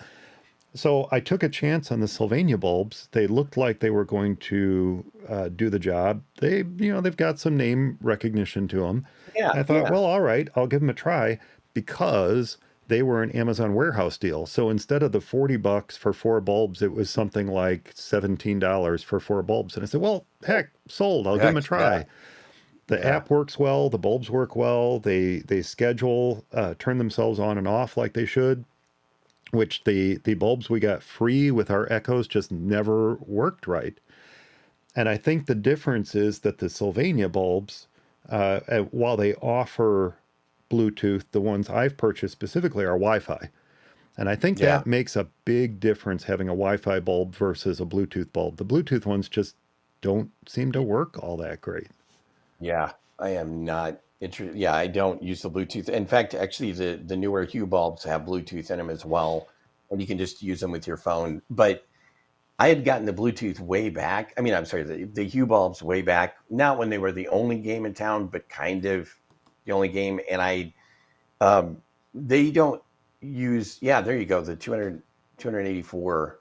So actually, I was going to say, you can see where that vacuum is $284 there. If you go to the Wyze site, I think you'll find it for 273. And one of the reasons is, and I've seen this with Amazon's The price. shipping? Well, no, well, it could be the shipping too, but also Wyze has it so cheap that I think for Amazon to make any money, they actually need to up the price some. Like their $20 cameras, for example, $30. Yeah, and I and that did one of the things that kind of brings out too, because I think it's their margins are so slim that when there are problems, like there's when there was a chip shortage or when there was, obviously with all the COVID stuff, their prices it really fluctuated and went up. Where I think some of these companies, obviously Apple probably has enough uh, buffer in there with their margin that if chips are shortage or there's prices go up, they don't have to raise the price of their iPhone, right away. Whereas I think with Wyze, it's right on the bubble. And the other thing I was going to say with Wyze too, they're very transparent. They do YouTube videos. The CEO, the founders of the company are really, really communicate how things are going and Mm, that's important. just at the company level. And it's kind of interesting to see how this whole company's progressed. And, one of the things they have this Wyze Cam Plus, which is a subscription thing. And one of the reasons that they brought it up, they needed another round of funding. And the guy and one of the co-founders said, investors are really, really want to see subscription things. They want to see subscriptions and the recurring revenue. And so to get this funding, they offered that. But one of the things they do with that is they give you discounts. If you do subscribe and you do get Wyze Cam Plus, for example, you get discounts on their other products. So they try Wow. to make it really decent. Anyway, before I forget the Hue thing, one of the reasons I took them is their bridge and their Zigbee. They're not really Wi-Fi, but they use Zigbee, which is Right. a automated home. It's a mesh network thing, similar to Z-Wave, but it's open source and there's no licensing thing. And so you can add other Zigbee products that are not Philips to the Hue. Like I've got smart plugs, for example, that all they turn on it. Like I've got stuff wired up for Christmas, and I just add those to the Hue app. And the way I have it set up now is when the sun is going down. I have a weather station out there that measures the amount of lux, the amount of brightness, and when it hits a certain point, it using IFTTT, they need to come up with a better name for their company.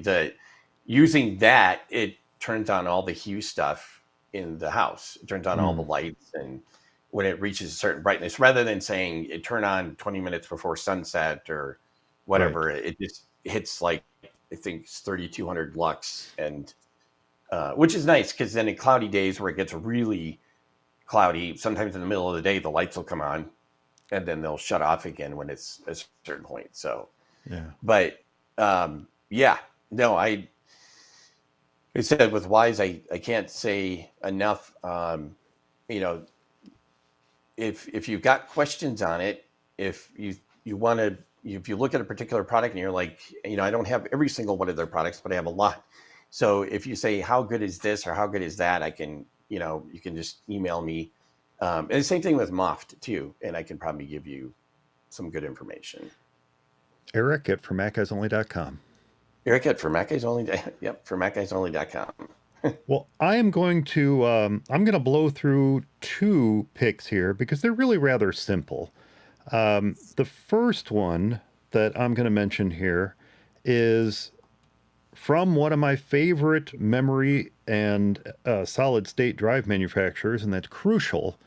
Now, I don't know if you do this, Eric, but I tend to always have, and I still do, now that I say that, I still have a portable hard drive in my backpack. In my backpack that I carry my MacBook around in, I've got a portable hard drive. I carry a lot of junk on there. And it's useful too when I have stuff on the MacBook I don't want to get rid of, but I need to offload. I'll throw it onto that portable drive. And I think it's a 1 terabyte drive. It's not that large, but it is a portable hard drive, which means it's a mechanical device. And every time some raccoon runs in front of the car or some idiot blows a stop sign or something, and I have to slam on my brakes and I watch my backpack fly from the seat to the floor of my car, the very first thing I think of is not my MacBook, because I think that's pretty safe. Yeah. It's that portable hard drive. I think, oh my gosh, that portable hard drive, that poor little thing, it's not going to work. Well, fortunately, manufacturers like Western Digital are smart, and they know how to park the heads of a drive like that when it's not in use so that it's relatively safe. But still, that doesn't get rid of the fact that it can be damaged, and it can be damaged in a catastrophic way through something simple like having to hit the brakes hard and your backpack flies across the car. So what I've been looking at and what I've been using these for recording video off a live streaming unit that I have called the Sling Studio. Now, what I used to use with the Sling Studio are bare internal 2.5-inch SSDs. I would just pick them up bare, and I have a SATA to USB connector, and I would just plug it into the Sling Studio and I'd record to that. Boom, boom, boom, boom, boom. Well, it turns out that this pick is a cheaper solution, and it's all inclusive. So again, it's from Crucial, and it is the Crucial X6 portable SSD. Now, these are, I don't think you can necessarily tell. You certainly can't tell from the picture on Amazon, but these are tiny little drives. They are maybe 2 inches square, and I would say they're no more than 1/4 inch thick. And this drive in my hand right here is 500 gigabytes. And the one I just showed you here is 1 terabyte. $80. $80 for a 1 terabyte drive. Oh my God. In a case, including a USB-C to USB-C cable. This is a deal. Now, these are not necessarily the speediest drives in the world. Right on the front of it, it says up to 800 megabytes per second. Okay, I know some drives are faster than that. But 800 megabytes? Yeah. Yeah, that's not terrible. That's actually, I know a lot of drives that are a lot slower, that especially when you get down to, that small of drive. If you had a hard drive, an actual mechanical drive, Yeah. I mean, you'd be lucky to get 150 or yeah. Oh, that's great. It's not Thunderbolt. It's USB-C. It's Right. USB 3.2. But it includes the freaking cable. So many things Yeah. don't include that cable anymore. And in the Oh, box is a USB-C to USB-C cable. So it's ready to go right out of the box. Tiny little drive, solid state. Your data is not going to be lost. And right at this moment, the 500 gig is $59.99 on Amazon. The 1 terabyte is $79.99, and they have up to 4 terabytes. The 4 terabytes is $299.99. wow, that's a really good Great deal price. for these drives. I love them. They go on special frequently, and when they do, this is why I have a brand new one in the box. When they do, I pick up more because, Yeah. like I said, in the case of MacStock, where I'm recording to that Sling Studio, I'll buy one of these. This particular one has all of MacStock 2022 on it. All Isn't the that something? talks, everything that we recorded is on this drive, and because it's an SSD, I can then take this and plug it into my desktop Mac, and I can edit directly from this Off the, yeah, and not have to right. offload all the content onto my internal drive. Of course, I make a backup first, but you can edit Right. right off of this. It's fantastic. I am very, very happy with them. It's definitely a reputable manufacturer in Crucial. Yeah. And let me see here. Crucial's great. I was looking to see if it says on here what the warranty is on it. But typically, Crucial's warranty is 3 years, I think, for this. Their memory is lifetime. I think their SSDs are 3 years. Wow. That's a good. Either way, it's a great deal. I can't recommend these highly enough. There are certainly other ways to do it, but I like to stick when I'm buying an external drive. I like to stick with brands I know and trust. And Western Yeah. Digital is one Yep. for hard drives, and Crucial is another for SSDs. And those are the brands I turn to first each and every time. So that is the Crucial X6 portable SSD, 500 gig, 1 terabyte, 2 terabyte, and 4 terabyte sizes are available. Purchased directly from Crucial.com or on Amazon.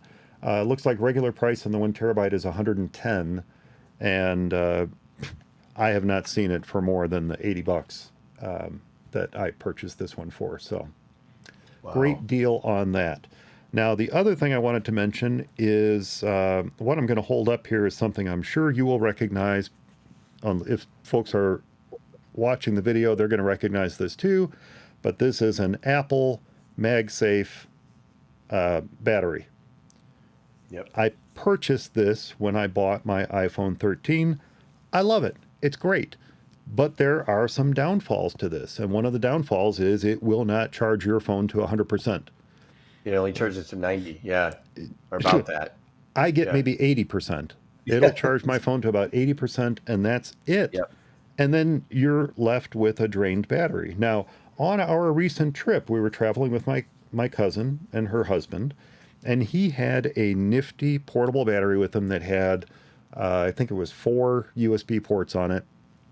And as their phone, she has an iPhone, he has an Android phone, as their phone started to drain down, he got this battery out. We're sitting there having dinner or a snack or whatever, and he plugs in both of their phones and gets a little extra juice out of them, right? Well, that's great, but I love the fact that I can stick this MagSafe battery onto my Apple phone and just stick Yep. the whole thing in my pocket, not have weird cables hanging around, not have to hold the phone with the battery at the same time. It's just not super convenient.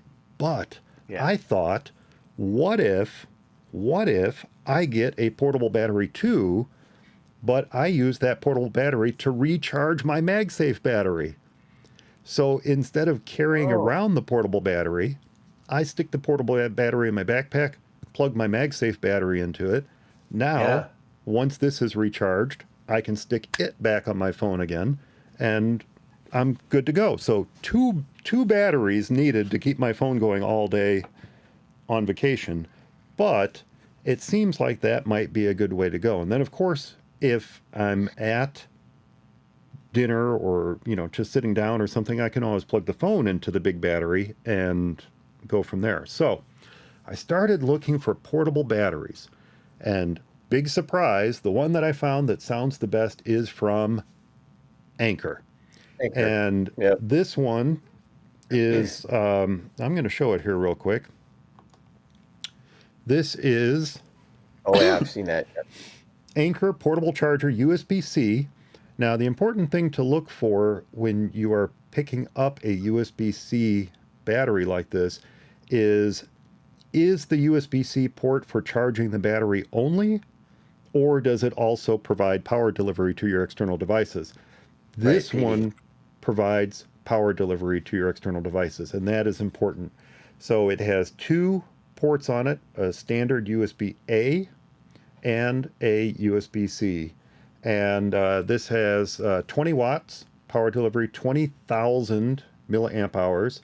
And according to Anker, this will recharge an iPhone 12 up to 5 times. This battery is $60. They go on sale from time to time. But look, if I have this with me and it just happens to be in my backpack, and I need to recharge either my MagSafe battery or I need to recharge my phone itself, this is the perfect thing to keep in the backpack. And no, I'm not carrying it around, but it is with me for that little extra boost when my MagSafe battery gives up the ghost. Now, I will say my MagSafe battery did take me throughout the entire day. I was good with it, but once it drained, I was worried, well, what if my phone runs down again and I need to recharge it? What do I do? Well, having an extra portable battery with me would solve that problem. So that is my second quick round of picks.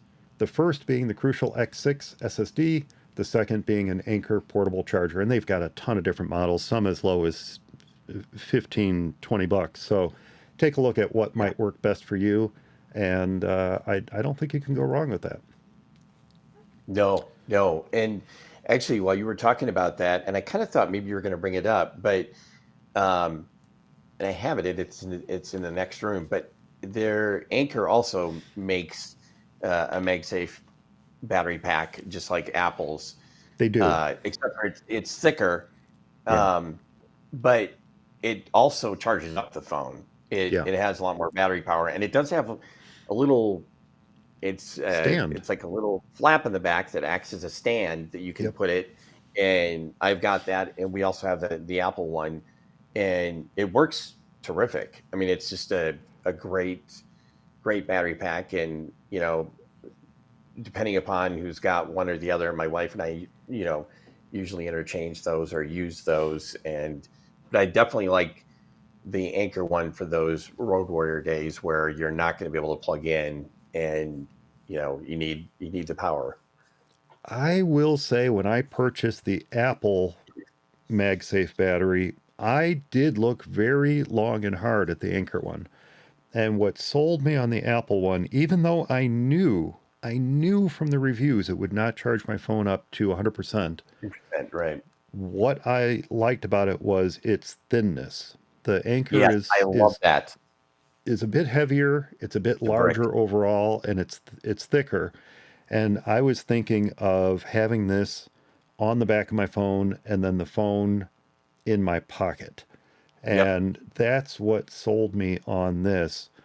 You're right. The Anker MagSafe battery is probably overall the better choice than what I just described of carrying a second portable battery with me and recharging the MagSafe battery and then recharging your phone with that. But in my case, I already owned the MagSafe battery. So my solution is for someone who owns one of these already, maybe needs a little extra, goose a little extra power out of it throughout the day. How do you do that? Well, you can do it with a second battery. Or, of course, you could replace it with one of the Anker MagSafe batteries. But I totally agree with you. I love the thinness. It's half and half which one I use, just because, like you said, the battery, it's not only thinner, but it's lighter as well. and I Yeah. just really like that. And that extra weight and bulk on the phone does, especially because I've got a Pro Max, the bigger size phone anyway. It's it's not always an easy choice. I do like the as much as I like the Anker, I do like the Apple one and utilize that as well.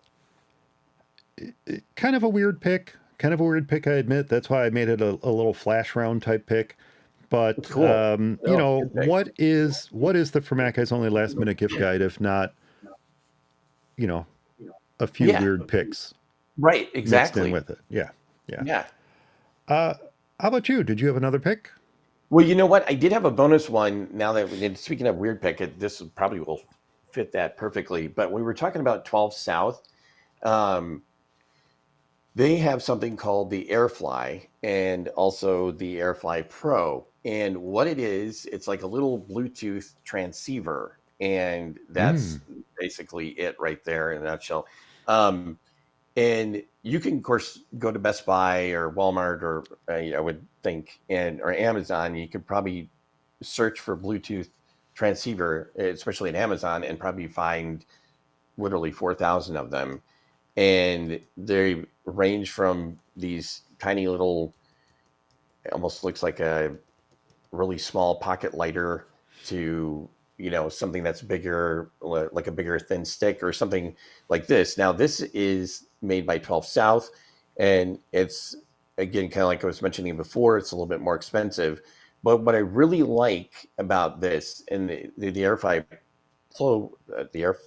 Pro, excuse me, is that it's got a built-in, um, essentially a built-in cable with the male end, so that you can plug it into whatever non-Bluetooth device. So let's say you've got an aux jack in your car, and for whatever reason you don't have Bluetooth or it's not working, or into your television, you can plug this end into whatever, or you can even get an adapter and plug it into an RCA jack or whatnot, and make whatever it is Bluetooth. And the same thing, you can use it the other way and make it as a receiver. There's a little slide switch in the back that essentially turns it from a Bluetooth transmitter to a Bluetooth receiver.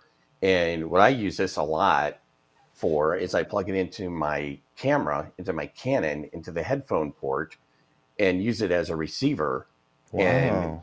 I'm sorry, as a transmitter, and then I transmit to my Bluetooth headphones. And there's a slight delay, but it works nice, and I don't have to be tethered to my camera, with wires and everything. It saves the wires. It basically just hangs off the camera like that. And what I've also done is I found on Amazon little female to female connectors that you can plug into this cable.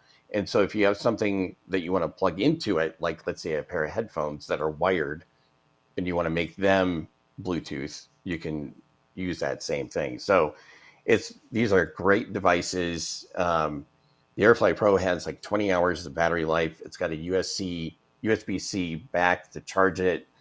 Um, I probably charge this maybe once every 2 times, and that's just to be on the safe side, because usually just to make sure it doesn't conk out on me at an inopportune time. But really, it lasts forever, and it's just a terrific little device. I mean, I can't say enough about it.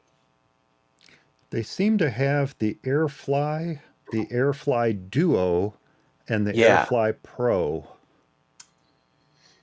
I'm not sure what the Duo is about, or is it two? Does it have two It Bluetooth? Can you says, share? yeah, it says wireless transmitter with audio sharing for up to 2 AirPods. Yeah. Okay. There you So that's go. kind of See, cool. that is cool. It's like basically akin to plugging in like a jack splitter, where you have like the two Yeah. uh, headphone jack. Yeah, that's a Hmm. nice deal. Still, any one of those. The AirFly starts at $34.99 on up to $54.99 or for Yep. the Pro, and then yeah, it looks like that starts around 80 or so for the Duo. I don't know if these are all. They don't seem to be in stock on Amazon, so I'm thinking some of them might be older products. I should have gone to 12 South site to see Yeah. I what's still know. available. I know the AirFly Pro is still around. I'm pretty sure. Um, but yeah, it's just, it's a nice little thing. And especially if you've got, let's say headphones that you might really like and they're not Bluetooth and you don't feel like spending the hundreds of dollars or whatever to upgrade to the Bluetooth version, or there's just not a Bluetooth version of it. This sort of item, this AirFly Pro will make them wireless, and it works. Like I said, it works really, really, really well. 12 South, if you've not been to their site, I was just reminded of this again. They have so many products that we have talked about on the show before. The Plug Yeah. Bug is one of their Yes. products. We talked about the Yep. BookBook just a little while ago. We Yep. talked about their stands for the MacBook. They have the Curve and they have the HiRise. HiRise is love pretty the cool with the height Curve. adjustability of it. They have the Book Arc, which is Or the Book awesome Arc. Yep. for placing your MacBook vertically on your desk. There's Which is what I use. so many cool products that they have. They even have USB-C hubs on their site. So if nothing, I actually like the Caddy Sack, which is a travel tote for things like your power adapter and cords and Yeah. all that kind of stuff. I mean, it is literally made for all the Apple adapters and dongles that they've made us purchase since they switched over to USB-C. It's $60 and you've got this thing that holds everything perfectly in there. So definitely worth checking out. I'll be honest, they're always running sales, whether it's free shipping or whether it's discounts on their products. Sign up for their newsletter, and if there's something you've been eyeing, watch for a sale, watch for a New Year's sale, watch for a holiday sale, whatever. But they have neat products. If you're looking for a neat, I'm going to say neat again. iPad stand, the hover bar is really cool if you want something that's mounted on the wall or Really on the countertop. So, I'm just kind of randomly going through their site, and there are so many useful little gadgets on here. You talked about single brand recommendations earlier, with Moft and Wyze. Certainly 12 South is another good recommendation in there. Is huge. Yeah. No, in fact, I kind of wished I had thought of that after you mentioned that. No, it's terrific. It really is. I really like their stuff. Did you have any other recommendations today, Eric? No, actually, that was it for me. Then I'm going to skip ahead. I'm going to wrap up with one I know I've mentioned on the Last Minute Gift Guide in the past. I'm going to mention it again. It is such a cool website. I love them. I've signed up for their newsletters. Every time something new comes in, I hear about it. I go to their site and debate long and hard whether I should actually spend my hard-earned money on it. And very often the answer is no, Mike, do not do that. But it's hard to resist. This is a website that any Apple fanatic is going to just go gaga over, and it is called The Missing Byte. This page in particular is one of my favorites. It's their more cool stuff page. They have got things like, this is all authentic, genuine Apple product, by the way. These are things that Apple used to provide as giveaways or as promotional material. And none of this is reproductions. This is all genuine Apple stuff here. And so here's a student door sign. Here's a license plate frame with Think Different on it. Apple logos, the rainbow Apple logos, various key rings, a retractable badge holder if you wanted to pretend like you actually worked at Apple. Awesome. And check this out, an Apple screen cloth for only $15. Try to get that from Apple themselves. No, you can't. It's 20. Some of the coolest things on here, though, are in the posters. They have original Think Different posters. Things like cool. 11 by 17 versions of John Lennon, Mahatma Gandhi, Pablo Picasso, Miles Davis, and they range in price by rarity. So Yeah, I suppose. the Albert Einstein one might be $500, but Mahatma Gandhi, 199.95. Those are Right. 11 by 17. They have some 24 by 36. The Jim Henson, I love the Jim Henson one. Jim Henson is $300 for the 11 by 17. They no longer have the larger versions of Jim Henson. Oh, And that's the thing, because none of this are reproductions. These are all originals. When they sell yeah. out, they sell out. If you see something you like and you want it, you better buy it because it may not be around the next time you check them out. Right. Right. 20 so these are now, 2 foot by 3 foot posters. These are probably what you would have seen in the Apple stores themselves. Right. Amelia There's, Earhart, 700 yep. bucks. Jackie Robinson, $3,999 for that one. Wow. Ansel Adams, 699.95. Richard Feynman, 39.99. Frank Sinatra, 700 bucks. Cesar Chavez, 400 bucks. Those are the Think Different posters. They also have vintage Apple posters, things like Oh, cool. the 1984 poster, Yeah. the How much is that? Picasso Macintosh poster. They have an original iMac poster. They've got the iBook posters. And they'll let you know too, like on this orange iBook, it says that it's a folded poster. So that's important to know before you purchase it. Yeah. You're not going to get something in a tube, you're getting a folded poster, but it probably originally shipped that way to the stores as promotional material. Right. So those are the posters. They have apparel, they have stickers, they have drinkware, they have buttons and pins, mouse pads, writing gear. This is a fantastic site.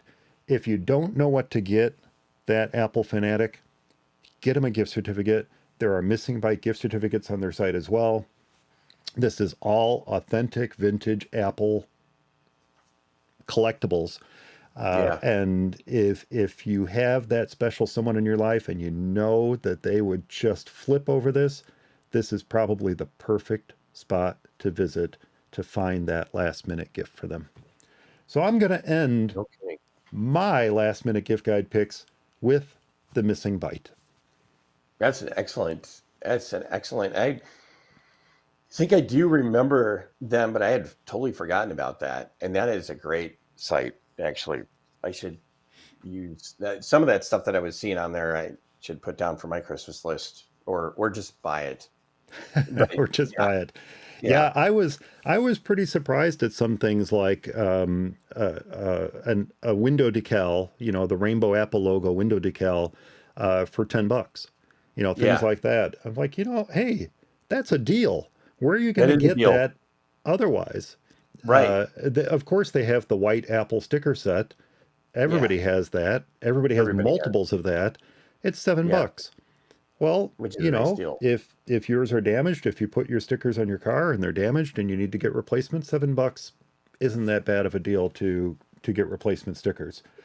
But there's so many cool things on here, from pins to shirts to hats to stickers to you name it. They even have tattoo sets on here. Heck, here's vintage Apple 3.5-inch disc labels. Come on. Oh, that's awesome. Where else are you going to get those other than at the Missing Bite? You're just not. J- Check it out. Check it out. Fantastic site. I can't recommend it highly enough. And definitely join their mailing list, because while they don't run a lot of sales, and you can imagine why, they do Yeah, from time to time have discounts available, whether it's shipping discounts or small discounts on their products, on certain products, not all of them.